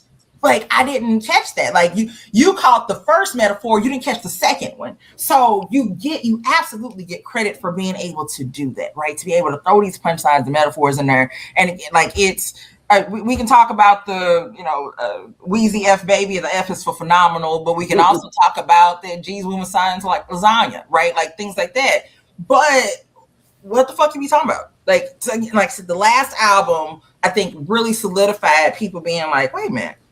We don't really be talking about shit for real, do we? And it's also just we're older. He hasn't evolved though. Yeah, his fans have grown up. He's still rapping about the same thing, and then to that point, that's why people didn't like 444 by Jay-Z. What the fuck is this nigga on? Well, like you can't do the same shit always, right? Like he's rapping about what his current life is like. If you're 60 years old and still talking about the drug game, yeah, it's about moving bricks, nigga. Like, I mean, I would say this, and we haven't talked about them. This collective as whole, the whole Young Money has de-evolved as rappers. All of them went backwards, or they've been stuck into place.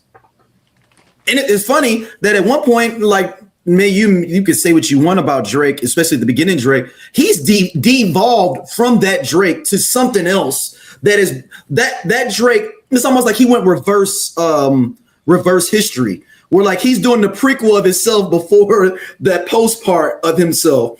And then Nicki's been stuck in 2013, 2012 for the last 14 years. And then Lil Wayne can't remember his lyrics. He don't even know what his lyrics were in 2012. I think with Drake, Drake had to find his voice and figure out who he was so that he could, and then once he figured out this is who I am and this is the type of music that I make, then he went on a run, right? Yeah. Like as soon as he figured it out, this is where I'm at. We know where he is right now. That's a whole other topic for another episode. But you come out, sometimes your first one or two albums, you may be playing around or experimenting and trying to figure out what really is my voice.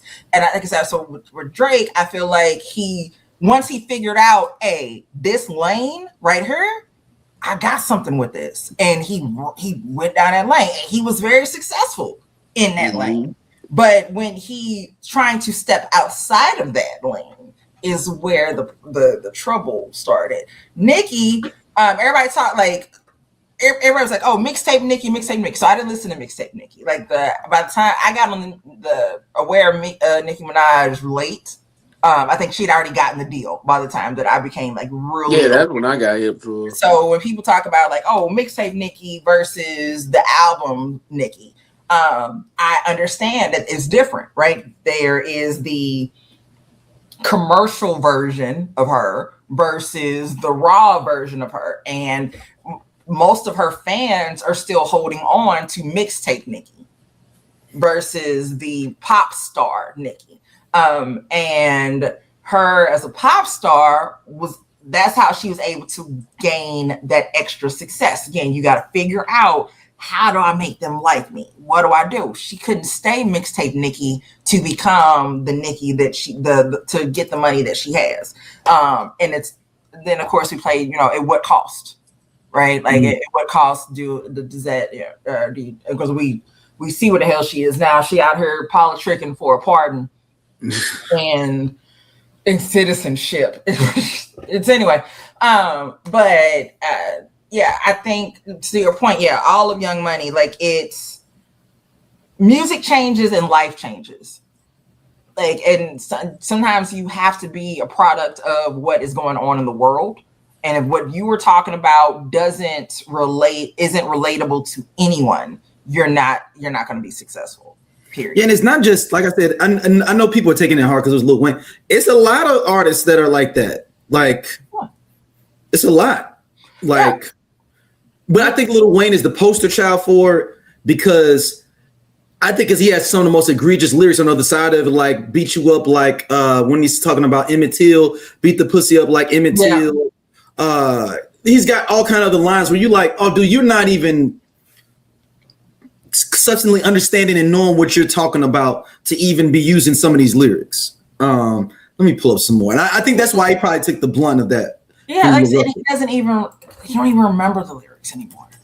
Like that's the bigger part, is that now again we have other artists, like I'll tell you in a minute, Shaka Khan don't remember the lyrics of her damn song because she doesn't. Right? No. Or like not one fucking bit does she remember the lyrics to her songs. But it can happen, right? If you as you continue on in your career and your career spans decades and decades and decades, there is a lot of music. And no, sometimes you may not immediately remember a song. I always say my criticism for Shaka Khan is you don't remember your hits. Like, if you remember verses, Stephanie Mills had to carry her songs for her. You know what I'm saying? Like, we ain't talking about the B-sides of shit, right? We talking about your hits that you don't remember. Sweet Thing. Right, you don't remember Sweet Thing. Like, Through the Fire is really is whooping your ass right now. We got some questions. So, but again, if it's a song that if it's something that you don't normally perform, right? Like that's that B-side track. Yeah, I get that you don't necessarily remember each and every word or the melody or whatever. Like you mixed up verse 1 with verse 2. It happens to us. I've done it. Like to someone who just listens to music all the time, there's something to play. So the fucking Stacey and Kamiko fucking song that you. I'm gonna try not to cry, but to that point, I'm like, there's these songs that are in your head, and you think you remember the songs or the lyrics. Or you think you had a Mandela effect on yourself, like you Mandela effect just affected yourself. Yeah. If we have time before this episode ends, we will talk about Stacey and Kamiko and that fucking song, and you posting it and changing my entire life. You find it on streaming anywhere or anything, or was it anywhere streaming or anything? I haven't even looked. The fact that it's on YouTube was enough. Yeah. The fact that it's the reality that the song exists was enough for me, because I have the fucking chorus has been in my brain for 40 fucking years, and the idea that no one knew what the hell I was talking about, trying to Google the chorus, the lyrics, and nothing is coming up. And you just get to a point where, well, maybe I made this up. maybe this is one of the songs that I just, as a kid, I just made up on my own one day, and this didn't happen. But seeing that video and seeing the names and seeing Stacey and Kamiko, and I was like, holy shit, yes. Like immediately I knew this is it. Like there's no doubt in my mind. I don't even have to hit play because I know this is the fucking song. And it's like, as soon as I start playing it and I like fast forward in YouTube to get to the chorus, and I hear and I'm just singing along verbatim with the chorus. And I'm like, holy shit, I'm not crazy. I can't wait to tell my therapist. Like I'm so I think all of us, everybody has some song that they remember that no one else remembers. And that I remember that joint. And even with all the technology that's out there today, you still can't find it. So, and if nobody else remembers that song, at some point you just start thinking that you're fucking crazy, and you make it out. And that is "Tell Me Will You Be There" by Stacey and Kamiko. That's that song for me. Of me just knowing deep in my heart that I heard this song. I get knowing the melody, knowing the chorus, and then playing it and being able to sing it verbatim and being like, I was like, was it the end of Rudy with Rock at the end, just like that. Yeah. That's got it. Like, yeah. So Scott, what did you feel that with LaRusell, with Lil Wayne? Did you feel that he was? Nah, I feel he was right on point with it. Like the music doesn't have no something. Like, of course, he got hits, but he doesn't have like that "Fight the Power" song. You know what I'm saying? No music with no substance. And I don't know why people are taking it so personal when people say that. Like he doesn't though. Like I think because LaRussell's a newcomer, like he's a new face in the game. It's because he's new. I think that's why he's new. If I'm trying to think of somebody else, let's say a lot of the older rappers wouldn't say this because they because they're just out of like being around. I'm trying to think of somebody. There's if Cool Mo D said this, will people be upset? If who? Nah, Cool Mo D. Nobody older like Lil Wayne's. Like you have to be like somebody from the. So it's not how the Prince said this. I didn't like what Sci-Hi said the other day, but keep talking. Okay. If it's the quote that you think that he said, like yeah. If that's I did not like what Sci-Hi said, and I like Sci-Hi, but I didn't like that shit. But go ahead. Yeah, I'm just saying someone like that, where a little bit younger, but contemporary a little bit too. If you're older, you're going to be called a hater. What about like a Currency? He'd be called a hater because they're from the same city. Yeah. If an older artist, an artist that's older than Wayne, is going to get called a hater because you just hating on the young niggas. It's somebody who is his contemporary, who's in the same age bracket as him, is going to get called a hater because you ain't got as many hits as Wayne got. And if you're younger, you're going to get called a hater because you don't know what the fuck you're talking about. So you look like and if you're a podcast host, you absolutely a hater, right? Joe Budden can't say this shit. If Joe Budden said it, now it's a whole, this nigga, blah, blah, like I said, it becomes a whole thing. So it's hard to provide criticism for shit in 2026 for people, but like LaRusell, he's not wrong. Like he's not wrong. And we can take it as a criticism. It's not saying that don't listen to him, but you weren't talking about shit. And you just weren't. So you weren't talking about shit. Well, he does that on that Hollywood Divorce, like I said before. That Hollywood Divorce, he was rhyming on that about some real shit about Katrina and shit. On the Outkast, Idlewild. Yeah, he was actually talking about some shit on there. And I was like, damn, this Lil Wayne on here talking about some shit. That's how it was. It was surprising. It happened. Like, I ain't saying everything that he wrote was trash or everything that he's been on is trash. Like, that's not true. It's just not. But if you want to talk about the amount of songs that you have that are really, again, like set out to change the world. He didn't come into the game is trying to be a conscious rapper and talking about all this shit. That's what the fuck he was on. So to expect that from him is kind of weird. But I do also kind of get like, but you also, even though I didn't want you to necessarily change the world or start a revolution, you also kind of wasn't talking about shit neither at all. Like it rhymed, but you wasn't talking about nothing. And again, that's not every freaking song. It's subjective, but again, dude's not wrong. He's just not. He's not like, sorry, he's not wrong. Yeah, so Russell, I mean, he's really getting it from the mud for real. Like, so, and then he got some comments back. He was basically saying like people, actually, let me find Russell's response. Because it was actually pretty interesting, his response. Is he the guy who just got signed to Rock Nation or something? Yeah, but he's been underground for a bit. I'm saying like even with the Rock Nation shit, like that's a whole other thing because people have some like weird hatred towards Rock Nation. They have an issue with him being signed to Rock Nation in general. Like it was something I saw the other day. Like I think he had made a post and said, ever since I got signed to Rock Nation, blah blah blah blah. And people were like, oh nigga, you sold your soul, blood sacrifice. I was like, I got a record deal. That's all I've done so far. Like, all I did was just sign the paperwork. But there's a lot of criticism coming towards him anyway. It's just a lot of weird stuff around Rock Nation and like people's. It's just weird, man. And I don't know how to listen to me. It seems like he's the first artist that's not a legacy act. Like per se, like somebody that's not already established, like your Jadakiss, your Jim Jones, and stuff like that. He's the first one to me that's, like a new face, like a real new face on there.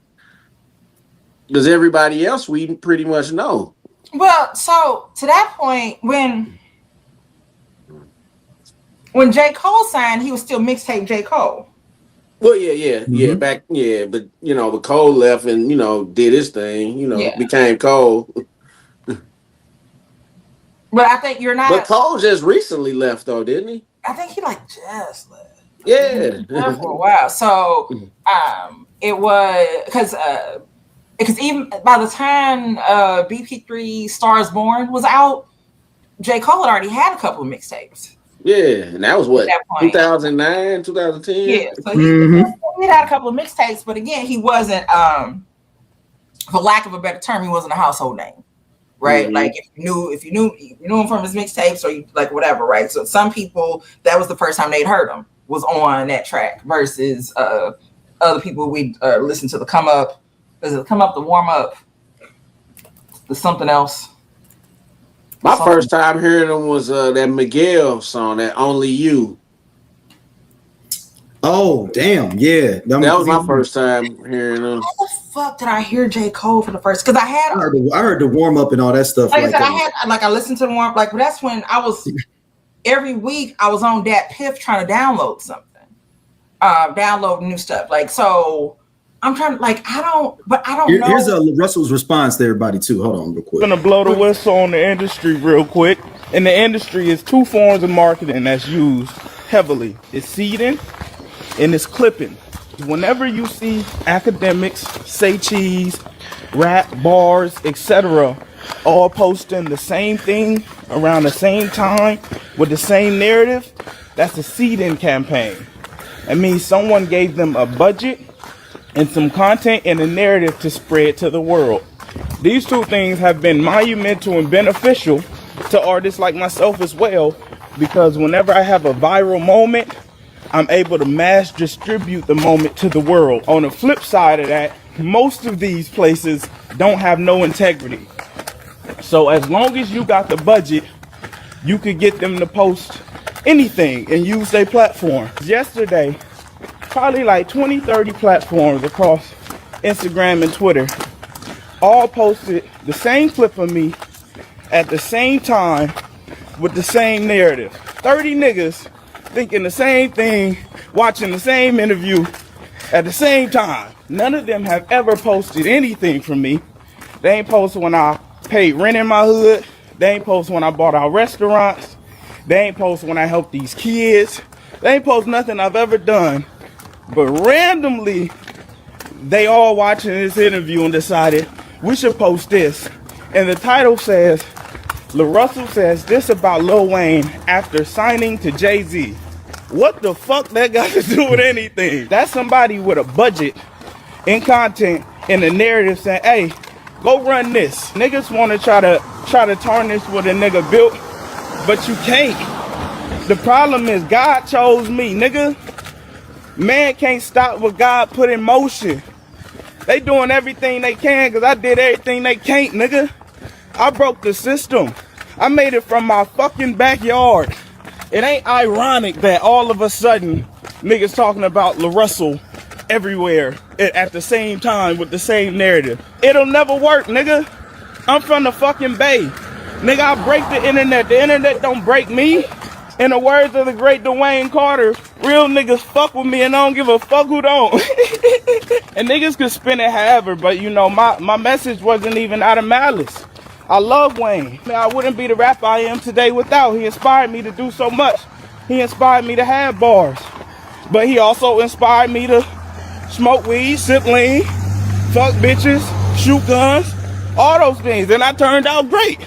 But that's the power of being influential, nigga. I love Wayne, nigga. Fuck y'all. I just want my fans to know, like, buckle up. You feel me? I'm finna take this shit on one. And clearly somebody got a problem with that.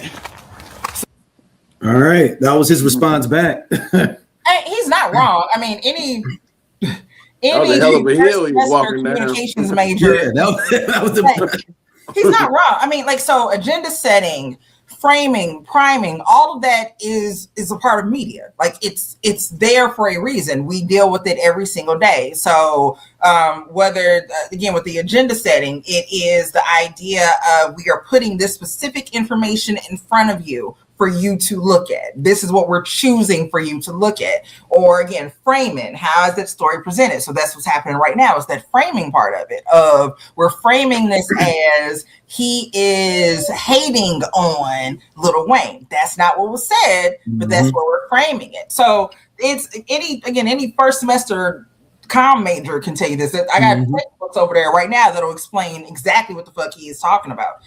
So he's not wrong. Two things that I want to point out is that man was fighting for his life walking down that hill.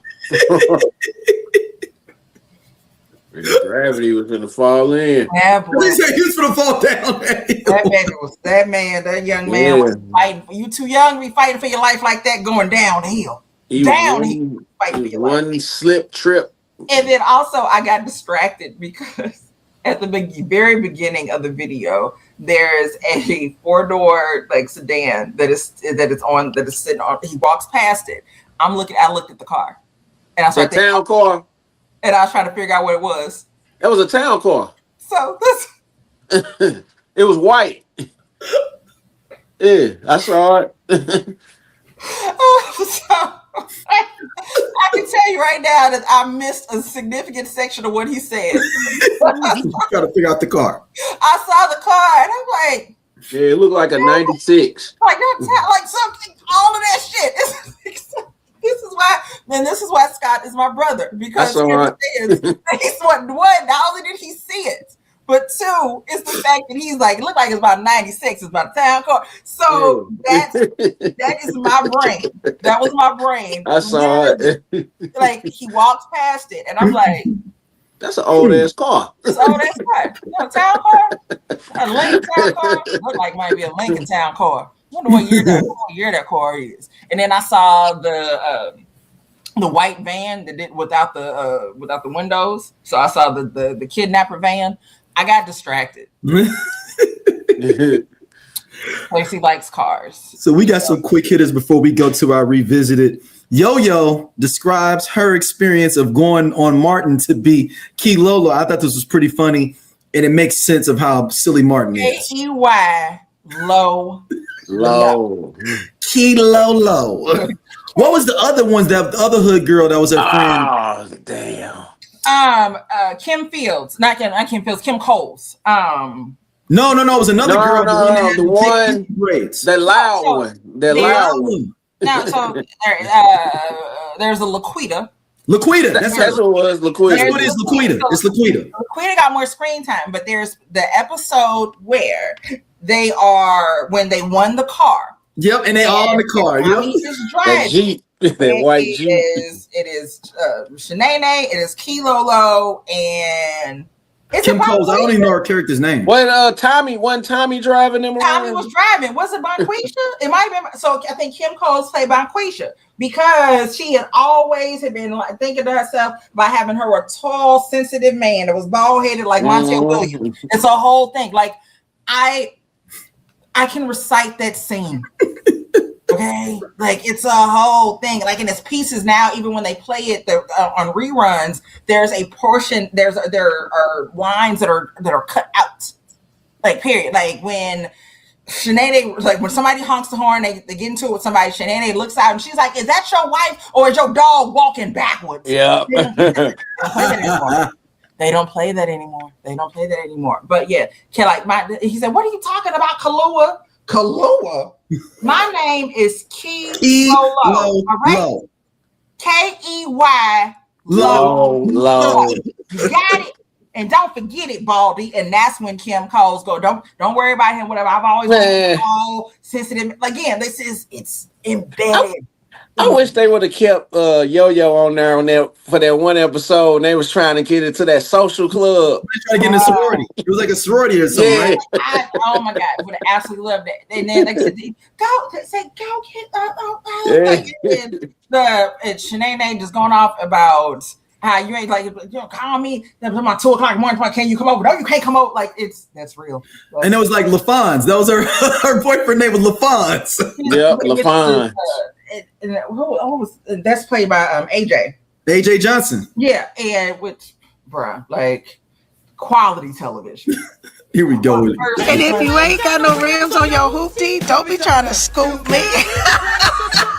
Martin is so stupid. Martin called me, Warner Brothers, to come in. I thought I was just auditioning. No audition, the role is yours. Just from the beginning of this whole episode, or beginning of just watching Martin just be this great human being who didn't mind being stupid out loud, just was stupid to me. I mean, I laughed so hard. Oh, but you can't get no. Oh, no, I mean, you can't get with them. Okay, I ain't trying to Martin's team was on it. Don't be trying to trick if you ain't rich. And then he added, Shanae ain't no trick, you better have a grip.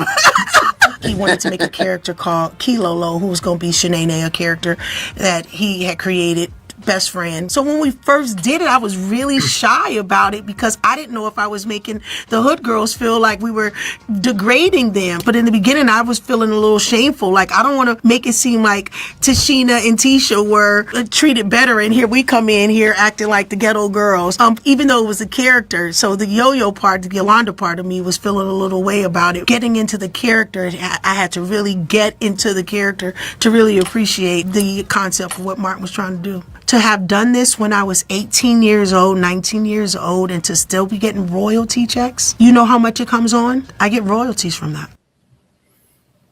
Okay. Yo. You saw the scene of them in the car? Yep. Like, exactly. And like, I found the full scene it looked like on YouTube. All of it is just like it was amazing television at that time. That episode lives rent free in my mind. The scene with them in the car, again, between Kim Coles trying to get on Tommy, between Shanae and she's like, he's like, what was it? What did he say? He said something about Tommy said something about a smell or something, and she's like, "That's cute, like that's Shanae. She didn't because she had a 40, and she's like, Tommy says, like Shanae, you drank a whole 40. He said, try 2, Tommy. Okay, like I ain't finna spend all that money to go to the club to spend $12 on a fuzzy navel or a sex on the beach or a fuzzy navel. Had no idea what the fuck they were talking about, but I was all in on the joke, right? I'm like, all right, I don't know if these are drinks, but okay, I do understand what a 40 is because I've seen St. Ives commercials and I've seen Menace to Society. I know what a 40-ounce drink is, and to get to watch, I love it, and I love that she now knows that she did not put the hood girls down, that she was loved for that. Absolutely. Yeah, there's just. I mean, like, I know people don't like the whole dress stuff, man. You know, within Hollywood of a black man, particularly.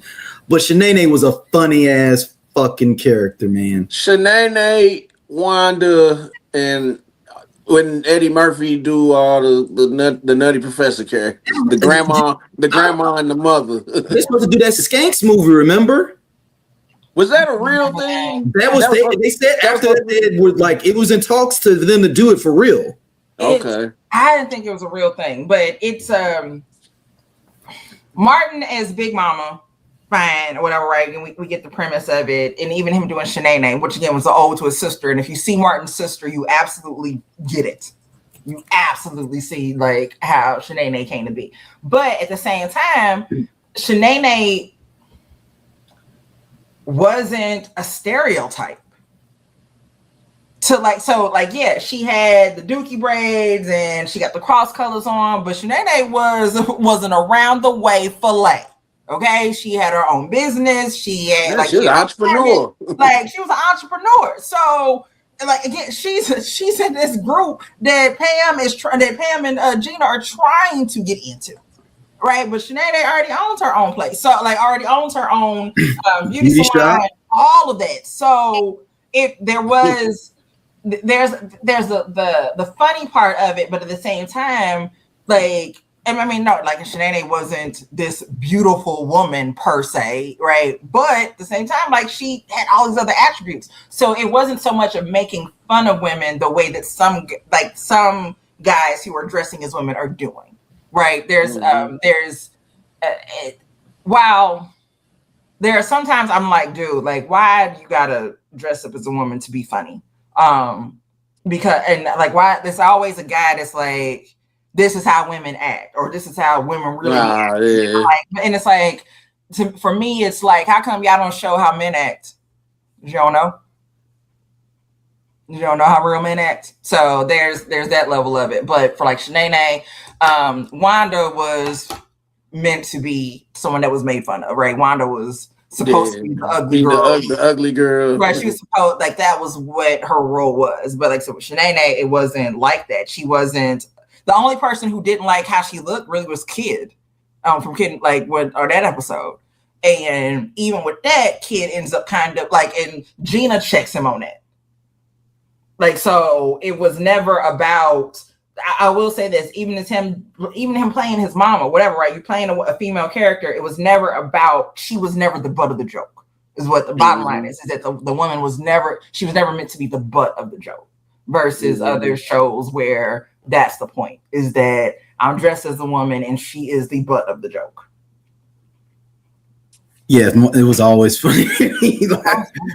Like it was always funny to me, man. Like, especially because, and they made Shanae evolve, even though. Yeah, Shanae went from, like, I think they when like they had her dressing up a little bit better, like they changed her. She didn't win like she wasn't that around the way girl no more. She was dressing up in nice stuff after like more professional. Looking fly. Yeah. Yeah, different hair. Like, I mean, her hair stayed done, nails stayed done. She always had. I mean, it was. Like she just was never the butt of the joke. Like she was funny because she was always trying to start some shit. Her and Pam was always into it. She always talked shit to Gina, but it was never. She was never the fucking like butt of the joke, and that's why it worked. That's why there wasn't backlash, if you will, of like, oh, Martin's dressing as a woman. But again, the other backlash comes from when the woman you are literally making fun of women. Or it's like versus no, like this is just the character that I'm playing. But amazing job, like I said, in Keylolo, AEY low. Period. I think my favorite Shanae moment when Gina had to work into the shop. He's like, "You got to go to work on my receipt."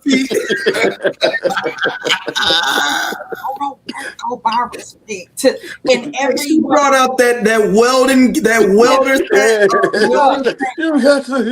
to this every black woman at the nail shop, if you ain't been in a month or something, and you got to go get them toes done, that fresh off the winter first pedicure, if that's what you want, you in there like, look, you got to go to work on these feet, okay? All right, you got. She said that girl tried to kill me. She gave me a Pepsi.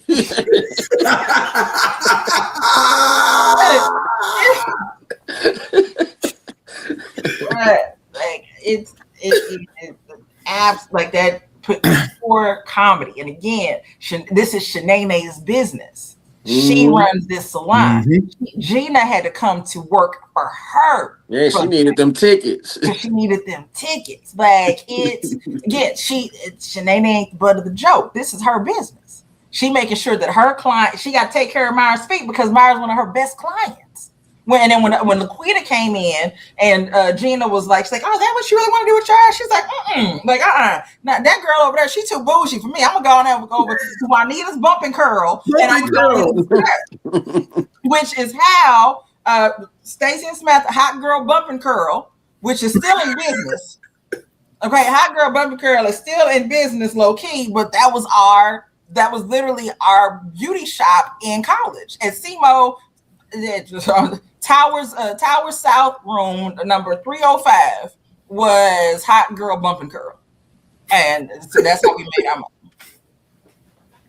Oh man, dude! Like, look, she said, "I'm gonna go to Juanito's Bump and Curl." That's you. You can't do that, Laquita. You one of my best customers. When Laquita said, when she put her head down, she's like, "I'm gonna do this and that, blah blah blah. I want somebody to say another." And when she lays down like that, when I go to get my, she put herself down, and I put my head. That's me. That's exactly. I put my head back just because of Laquita. So those things are just etched in your brain. Amazing comedy for the first three seasons of Martin. 3 out of 5. Yeah, the first 3. Yeah, once they got married, it started falling off. Yeah, season 4 wasn't bad, but season 5 was it. Yeah, like that. Yeah. It didn't. But season 4, you saw it getting bad. You saw it coming, but yeah, season 1 through 3.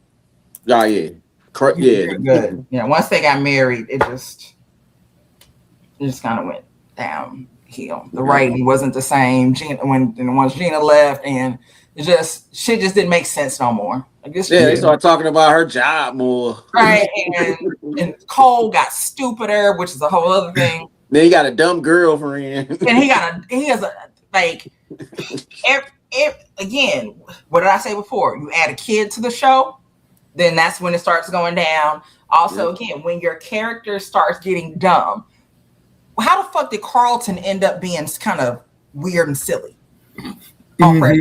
He was never that. Carlton was never kind of. Okay, now I got a question about Carlton. Because was he Carlton In the House, or was he a different character? He's a different character. He's Maxwell. Okay. I just wanted to make sure. Yeah, he's Dr. Maxwell something on there. Okay.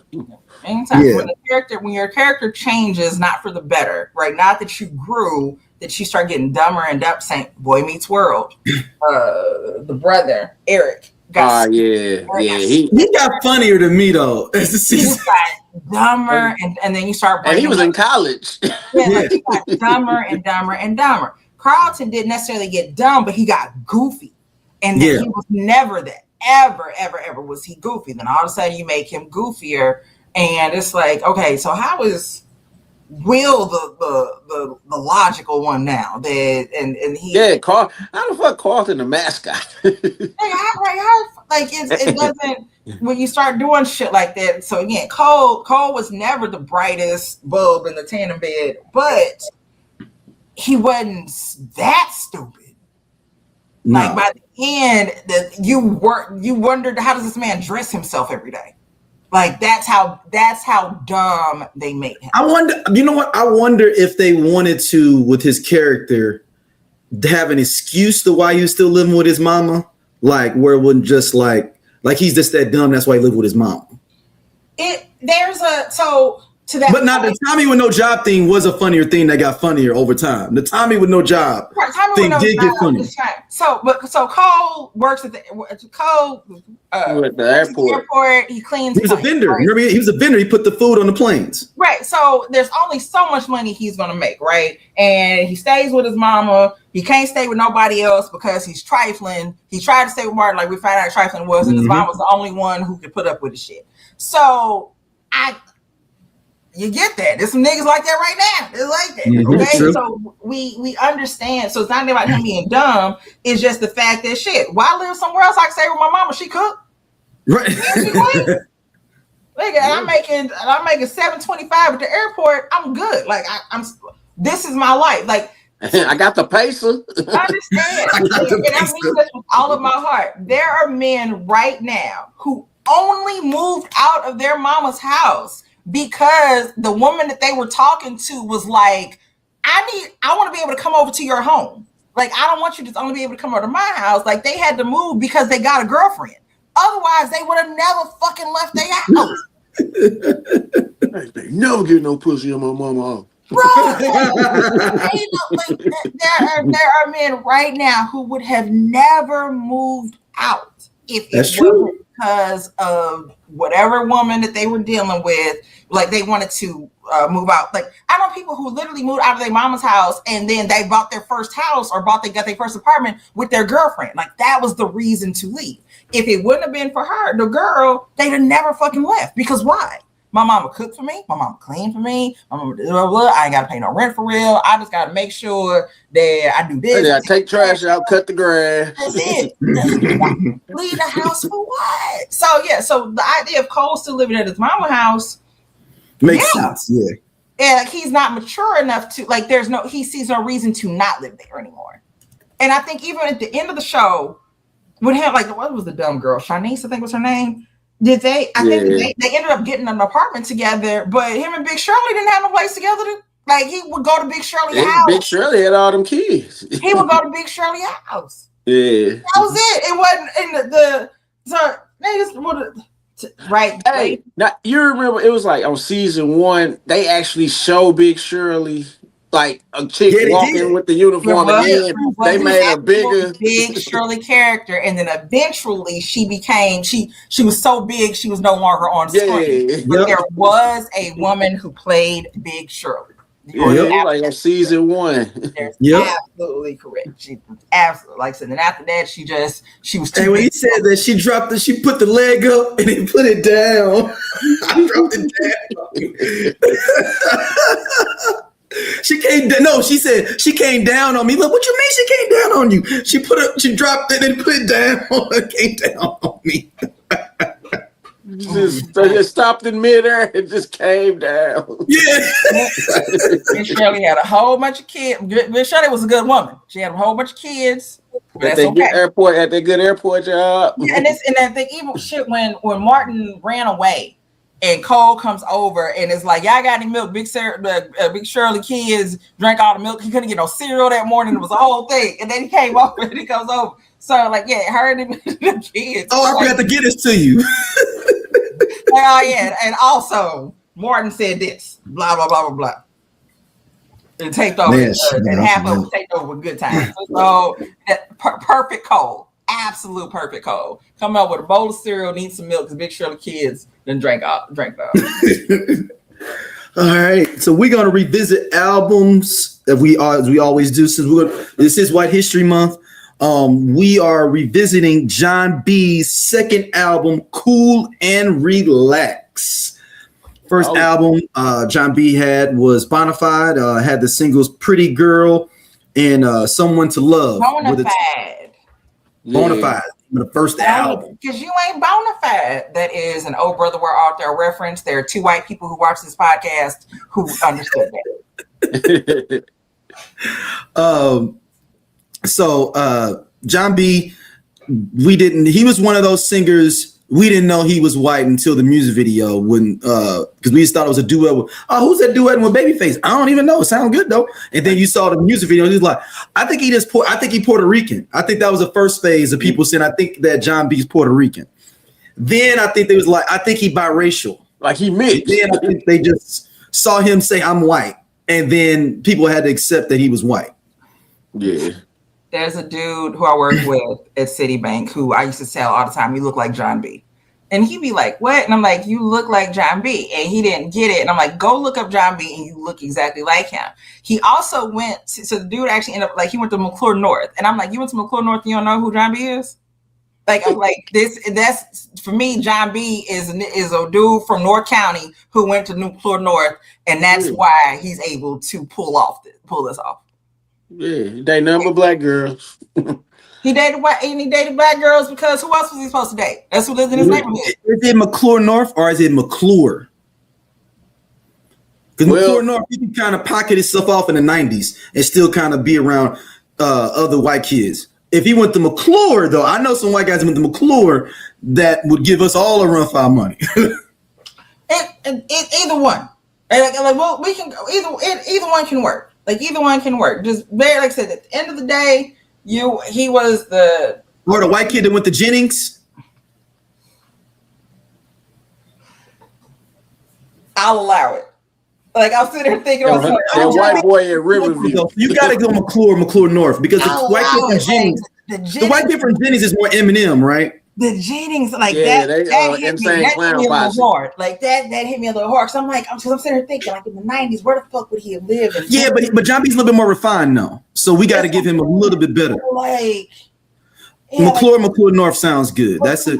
McClure North, like I said, yeah, like the Jennings, not a bad idea, but it's like, where the fuck did he live? Like he was on a fuck. There's a borderline that made him not be able to get into the other district. He lived at Country Club Hills. Like that part. Like he was way down. He was way down Gen Station Road, down there down by 367. Like he was way down. Like he was off Schweitzer. or is John B the white kid that went to VAP? No. That did DSEG the opposite way. Nope. Went to the city school. Mm-mm. He went to the city school. He grew up in Webster Groves, but he went to VAP. So there's the possibility of the magnet school connection. But like, so again, for him to be able to go to VAP, you had to be able to go to a magnet school. So you were able to go to DSEG that way, right? Because their neighborhood schools, you wouldn't have got bussed in. So to that point, nigga would have taken a cab or some shit to get there. So the no and yes, because you can't, he has to have people in his neighborhood. Like there has to, like, for John B wouldn't have been just only around black women at school. Like they had to be around him somewhere. So that's what puts him in North County. Yeah, he's got to be North County. Pattonville. What about Pattonville? Yeah, he stayed in Bridgeton. You know, he stayed in Breckenridge Hills, like cut off from Bridgeton and St. Anne. Yep. He'd be at the plaza every weekend. I'll allow it that he was off the Rock Road. And he went to North Plaza. And he worked at Sam Goody at the mall. I'm thinking that he was off the Rock Road. Possibly went to Pattonville. He was too far down St. Charles Rock Road though to be able to go. What's the school? Ridner. He was too far down to go to. Couldn't go to Ridner. And up at Patton. We'll allow it. Well, Pattonville is an option, but except he's absolutely North County. Yeah, he's North County. Absolutely North County, and he had to take 270 to get home. Like I said, you wasn't just no 170 kind of guy. You was on 270 North County ish. So again, it was the black girls that were not only in your neighborhood, on your bus, but also at school. So you didn't have a choice but to be in or surrounded by black culture. So it wasn't forced on you. You didn't force yourself into it. This is what you saw. This is what you were around. And that's why it was easy. That's just what it was. You were able to easily navigate in that space. Like it never felt like John B wasn't supposed to be there. Yeah. Right. It never felt like he's not supposed to be here with us. But I mean, oddly enough, same thing with Robin Thicke and his daddy, Alan Thicke. Well, I mean, I don't think we didn't find out about him until later. But even with Robin Thicke, it didn't feel forced. Like there's some people who you're like, okay. All right, so we jump into Cool Relax. The first joint is joint Shine. He produced most of his album too, actually, which is a little bit different than the previous album, Bonafide. Babyface was helping out. No, John B produced most of that album too. I take that. My bad, John B. So Shine, nice, cool song to John B to come out to. What did everybody think about the joint Shine as he kind of to intro this album? I thought it was a smooth intro because I was like, okay, because we had the single was already out, so I was like, let me peep how this album is. I like how he came with it with the intro. That's how I always judge an R&B album off how the intro is. Yeah, how you gonna start this album out? This is how is very, very key because it's like, oh, you gonna do this to me? Okay, this is what we doing. All right. You gotta set the tone. You gotta set the tone. Boy. You gotta set the tone. Got to. And that's what it's all about. What about you, Stacey? Yeah, to that point, like you said, setting the tone. So I've already heard your music. I've already heard the first album, Someone to Love, Pretty Girl, which is way more explicit than I remember. But I've already heard this, so I'm looking forward to this next album. And so you play it, and you're like, okay, all right, well now, okay, we on to something. What happens next? What's coming up next? That's it. And then next up, he has another joint. But nice. I like that this album had a lot of good mid-tempo joints. Because sometimes I think some R&B people try to have too many like up-tempo joints. Like, okay, you're not a high dance artist like a Usher or Chris Brown or something. Why do you have all these super up-tempo songs? You're not going to be dancing to these. You know that, right? You don't do that. So I like that he has mid-tempo songs. Like stuff you can groove to, but it ain't, Yeah, a little two-step. But you're not finna be on stage performing this bitch. You ain't finna have choreography. Exactly. Stop playing. We're not doing it. Ain't no dances coming out for this. And Tim and Bob produced this one, which makes sense because it's got that Tim and Bob vibe to it. Who, if everybody remembers, those producers, Tim and Bob from the 90s were, big time producers. Then he starts to try to get this one, like a lot of these singles that he ended up dropping on here that was crazy, start running off. Don't Say is the next one. That was the first single. Mark Nelson actually wrote this. If nobody knows, Mark Nelson was one of the original members of Boyz II Men. And then he went into the group As Yet. Yeah, I say he was in As Yet. And I mean, Don't You Say, I mean, that song made you like, oh, okay, look, okay, John B, you ain't your first album wasn't on no bullshit. I mean, your first album was straight. Yeah, you doing all right. You start scratching like, all right, well, shit. Like no sophomore slump here. Yeah, it don't look like a sophomore slump here. You 3 songs in. I see what you're doing. I ain't did no skips. And we 3 songs in, brother. All right. And it's the single, so I know this one. Then you go into They Don't Know. I mean, a top 10 classic in a motherfucking black barbershop. Yeah.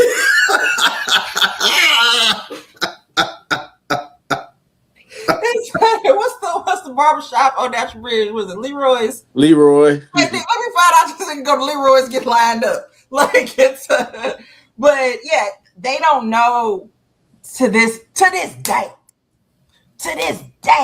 That song is just, it's classic. How niggas was calling in to the quiet storm at night, dedicating it to the women. Like I just want to sing this to my girl. With that John B, they don't know. I just need her to know. You know what I'm saying? Don't listen to what people say.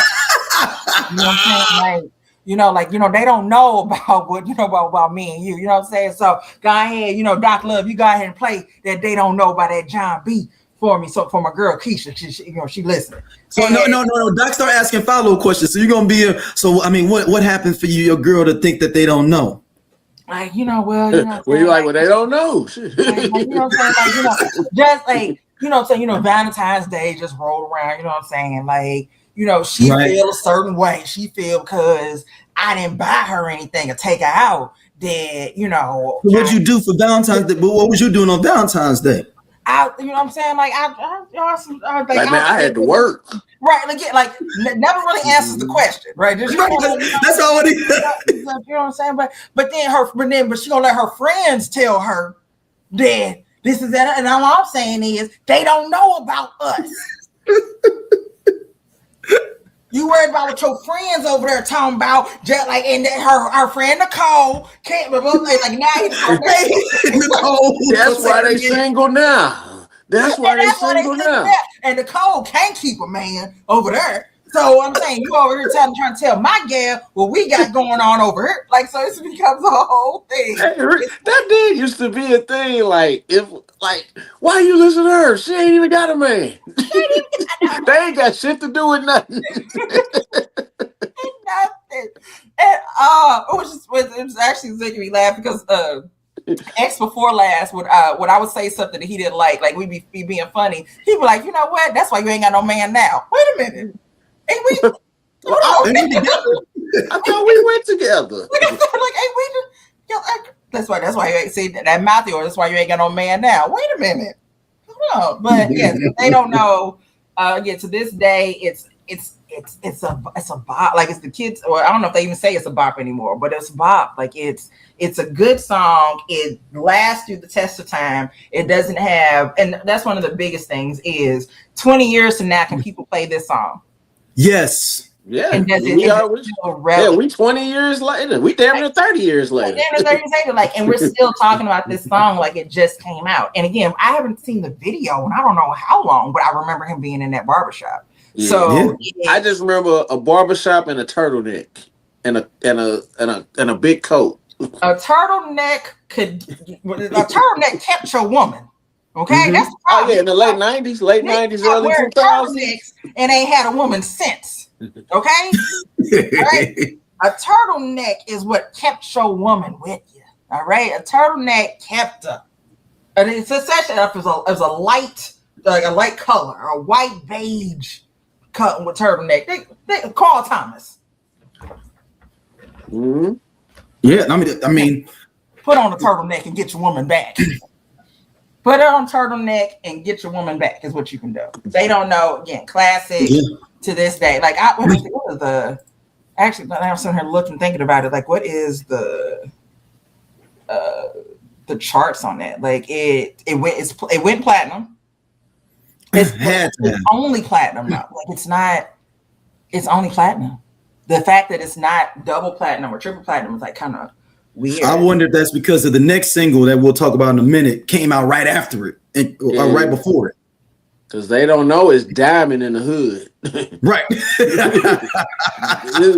It's 10 times diamond in the hood. It went platinum in my house. So yeah.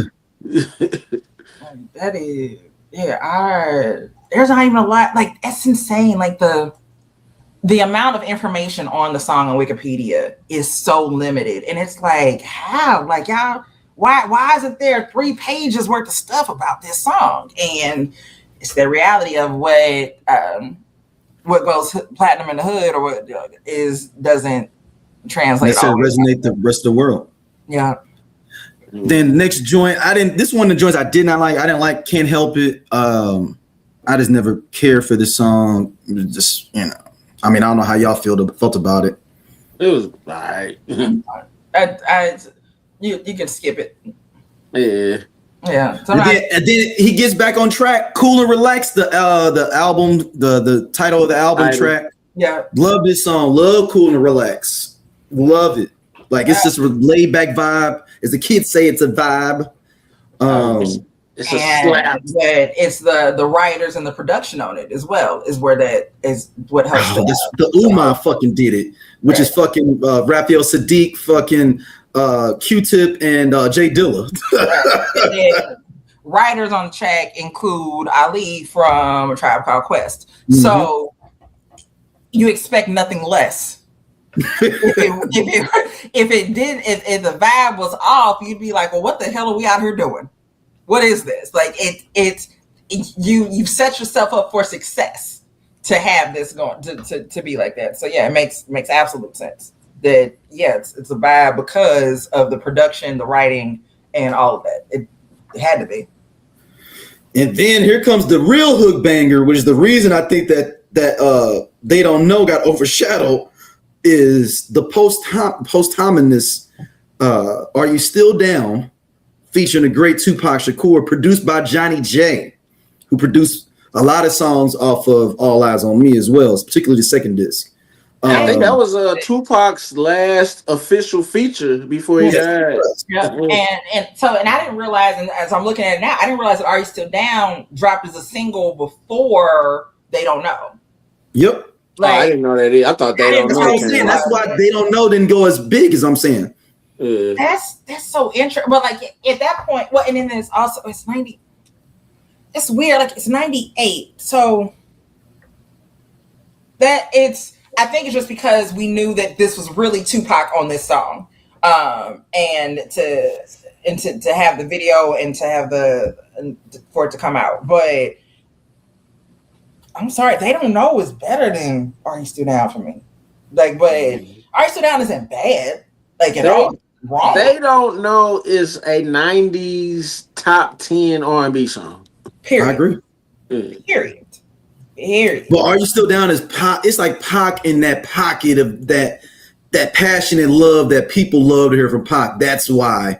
And then that was and it's his last feature. Like he died. That was like Pac's last real verse for a song. For that song, it wasn't like a song verse. He wanted to be on. Like an actual song he wanted to be on, not when y'all are slapping this shit together with other people. Yeah, it ain't no verse. He just recorded it and they just threw a beat on it. Yeah. He knew that this was coming out. Like you think about it, it was released January of 98. Pac died September 96. 96. Yeah, September 13, 96. I'm reading up on the song. So in the song, Tupac's lyrics are sampled from his song "Happy Home," which is part of his fourth posthumous album, "7 So Your Mind Until the End of Time," which was in 2001. Are You Still Down peaked at number 29, and on the Billboard Hot 100, number 2 on the R&B charts in 98. And that song is only platinum. The single is platinum. Just only the single is platinum. So you got to think about it. He had 2 platinum singles back to back, Stacey. Yeah. What did the album do? Oh, the album's got it. Album. Hold on. You probably saw the platinum. 1.1. Just platinum. Just platinum. Just regular ass platinum. And for an R&B album that is, especially in the 90s, would not know major up-tempo dance tracks on to go platinum outside of Neo Soul. Yeah, that's damn good. Because at that point, so this album came out 97. So Neo Soul is on the way.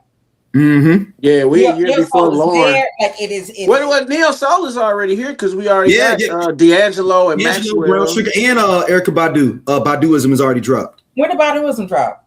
96, 97. Ah, that was 97. So to that point. So yeah, all that to say, like it's.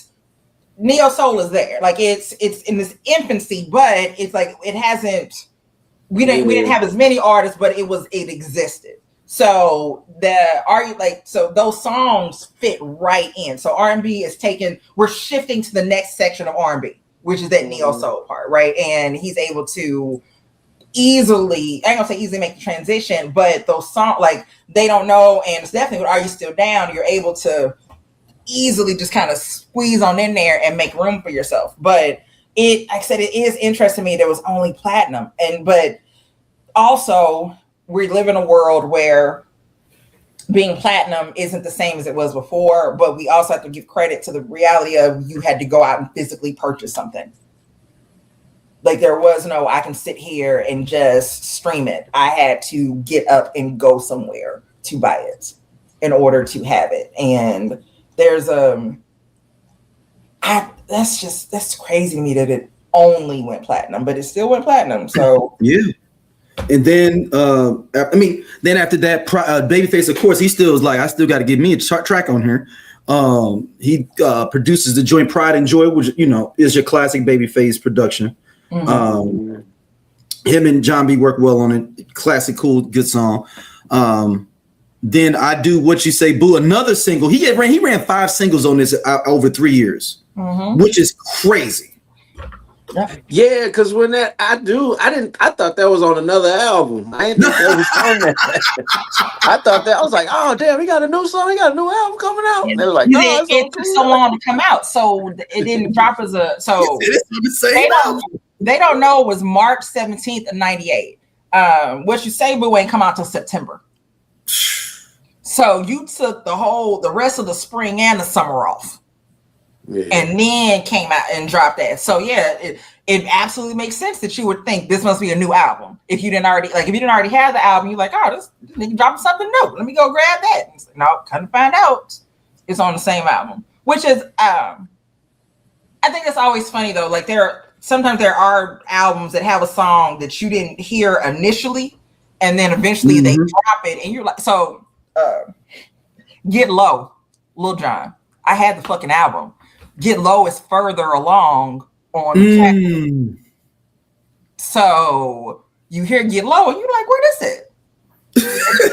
On the same your album. On the same fucking CD you got, bitch. Go past track number 10 and you'll be fine. Like, go keep going. So I think same thing with this is that with What You Say Boo, that's number we're number 9. Right.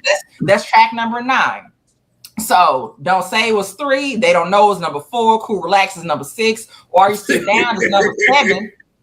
So it's again 15 tracks on the album. Look, I've already made it to Are You Still Down, and some people may have only purchased the album to listen to Are You Still Down, or you only purchased the album to listen to They Don't Know. They don't know. You ain't I gotta go all the way to track number 9, or like even the idea of having to go to track number 15. Like, nah, you didn't know because it was number 9, and after number 7, Are You Still Down? I already hit pause. I didn't hit stop. I'm good. I got my fill of songs. I don't even need these other ones. But What You Say Boo is a time in the 90s. Like it's that sign of the 90s of just even the language of what you're saying. What you say? We got to put a pin in it. We got to do that. There people even still put a pin in it, y'all. We got to do Kings of Crunk at some point. I'm just looking through it, and she said it's a lot of fucking singles off this album. A lot. Oh yeah. Ridiculous amount. Yeah. I can see how you got lost and didn't get to Get Low. Like I was like, what's track? Like just humor me right now before I look at it. What's track number 13? Nothing on featuring Ubi, China White, and Bogan. Oh, that's not the song. It's something else. Like, yeah, nigga, Play No Games is track 17. Yeah. Like, Play No Games. That's my joint. So I like maybe it's on 13, but there was a track that's on there. Just specifically, just remembering this album. There was a friend of ours, Chase, rest in peace. There was a song that he loved, and like if you're in the car with him and this song, the CD was in, that's all he wanted to play. Period. That's it. So that's why I feel like I didn't know that Get Low existed, is because of, like, I absolutely know it's because of Chase, because we couldn't get past whatever track. But if it wasn't 13, it was somewhere in there. But Ooh Na Na Na, that's 15. Oh, is Kings of Crunk the one with Knock Them Heads Off with Jada Kiss? It's number 3. Okay. That's number 3. Yeah. Throw It Up is Pastor Troy, number 2, and that song is 17 minutes long, and it takes 5 minutes to get to the first verse. Yeah, it's a 5-minute intro. It's a 5-minute intro just to get the beat drop. So, but anywho, yeah, we'll revisit Kings of Crunk at some point because I got a lot of stuff to say about it that I haven't already said. But yeah, if you have that many tracks and so many hits up front, yeah, it's quite possible that or I'll say that someone may listen the first time all the way through, and then you go back and now you only listen to your favorite ones, and you don't even trip off that one song that you missed. Mm-hmm. Like that you're not paying attention to, and then kind of find out that's it. But yeah, we can do that on another day. Yeah, and then let me know another John B produced joint. Love that one. Then we got I Ain't Going Out, another John B joint. Then we got interlude. Let's go. I don't remember the interlude. Can we get down? You said what now? I'm not going to pretend that I remember that interlude. Yeah, I don't remember that one. Can we get down? That one was dope. I remember that one. Then Babyface throws back up with Love Hurts, which was a dope. I remember that one being dope. And then your girl Diane Warren Look at her, popped up on Cool and Relax.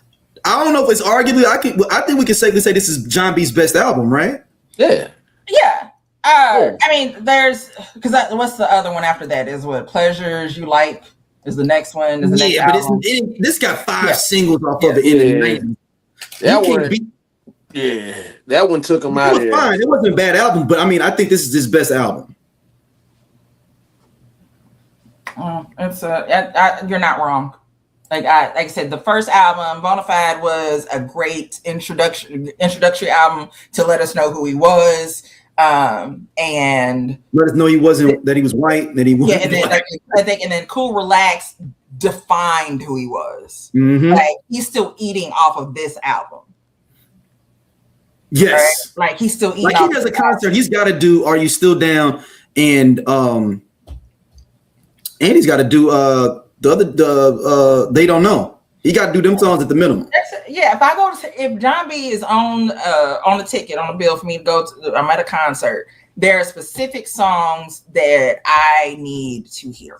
Period. Like that's what I like. I need to hear these songs. I don't care about this your new shit that you got coming out. Yeah, I got something new for y'all. No, I didn't come here for the new shit. I came here for the old hits. That's why I bought the ticket. I came here. I really only came here for you to sing "They Don't Know," and I can go home. Let's just keep it 100. That's really why I'm here. But I got to hear "Someone to Love." Yeah. Except the first album, "Someone to Love" is good. Pretty Girl too on there. Pretty Girl. Pretty Girl. Again, to go back and listen to Pretty Girl and realize, wait a minute, what did he say? I never really tripped off the lyrics to Pretty Girl. Look them up. Just all I will say is just look them up. Like it. It is filthy. It's a fucking filthy song, and you just don't you just don't realize. What? I mean, he started off before the music. He just say your lips. Your smile. Before the music even come on. Yeah. Your lips, your smile. He said, "I wake up wet thinking of you." Yeah. So again, your lips, your smile, your tender kiss. Oh, thank you, babe. I wake up wet thinking of you. Now wait a minute. This conversation. They said, "I'll make you come through the night." Okay. This conversation has taken a turn, young man. This conversation has taken a turn. 12-year-old me was just thinking he just like pretty girls. Yeah. So that's what I'm saying. It's like to listen to it later in life. Because at the time you singing along, but you're not really singing along. You get like it. It seems like a sweet song. Again, your lips, your smile, your tender kiss. Oh, sweet. No, no. This is filth. It's filth. It's smut. And something kind of amazing about this is he dropped these albums back to back years. Yeah. Damn near. Like he recorded them back to back years, damn near. Mm-hmm. Wow. I've never seen John B in concert. I think "Someone to Love" is on one of the. It's on the iPod. On the iPod. I've been saying I'm like I just heard it the other day. It's on the fucking iPod. It's I just always like this John B album. It's just a cold album. It was smooth. Like that and that Joe album around that time. Oh, you talking about the All That I Am. Yes. Oh my God. All That I Am. Joe album is bad. Ooh. All That I Am is an amazing album. I think that's the title track is beautiful. I think the title track is beautiful. I think All That I Am is the only Joe album that I owned. Yeah. Ooh. Because I start buying every Joe album from that point on. Yeah, I be listening to my favorite Joe song is "Good Girls." Oh, bro. Mm-hmm. I gotta believe there's a Ronnie for me. Like there is a Ronnie for you, and I believe that. He was heartbroken. I believe that. Like I want that to happen for you. Like I want you to find your Ronnie. Love Scene is weird for me, but that's a whole other thing. But All That I Am, no one comes close. Because I'm sitting and looking at it now, like, no, I take Love Scene. I wasn't a fan of. All the Things Your Man Won't Do is funny to me for various reasons. But again, sometimes it's stuff that because of someone else, like just or memory with somebody that's what makes it weird. So all the things your man won't do, it just reminds me of this gay young man in middle school who would sing that, but he would over exaggerate the all like that. I want all things, your man. Like it just was a whole thing, but he would do like a whole drag performance to it. So it always made me laugh. So eventually, like the song just it becomes funny to me. And he would do it just to be funny. So that and then Love Scene. What's that? There's that questionable line. I won't stop until I hear your mother scream, something like that. Oh yeah. I won't stop until I hear your mother's. And then he do a scream. Ow! Yeah. And that's when it's like, and that's when you say, all right, well, now you ruined it. I've never seen Joe in concert either. Me neither. It. But yeah, Don't Want to Be Played. Good Girls, amazing song. Like All That I Am just is I feel like it's almost like I'm visualizing him just sitting there with a guitar and just that's it, just this simple all that I am is a man in love with you. Like that's it, that's all I got. Like, and I like songs like that. I love those. Like I'm not talking about buying you houses and all this other stuff. Like all I got is this heart. That's all I got. Like, and that's what I'm giving to you. And it's like, you know what? I would take that heart. I want that heart. And I love it.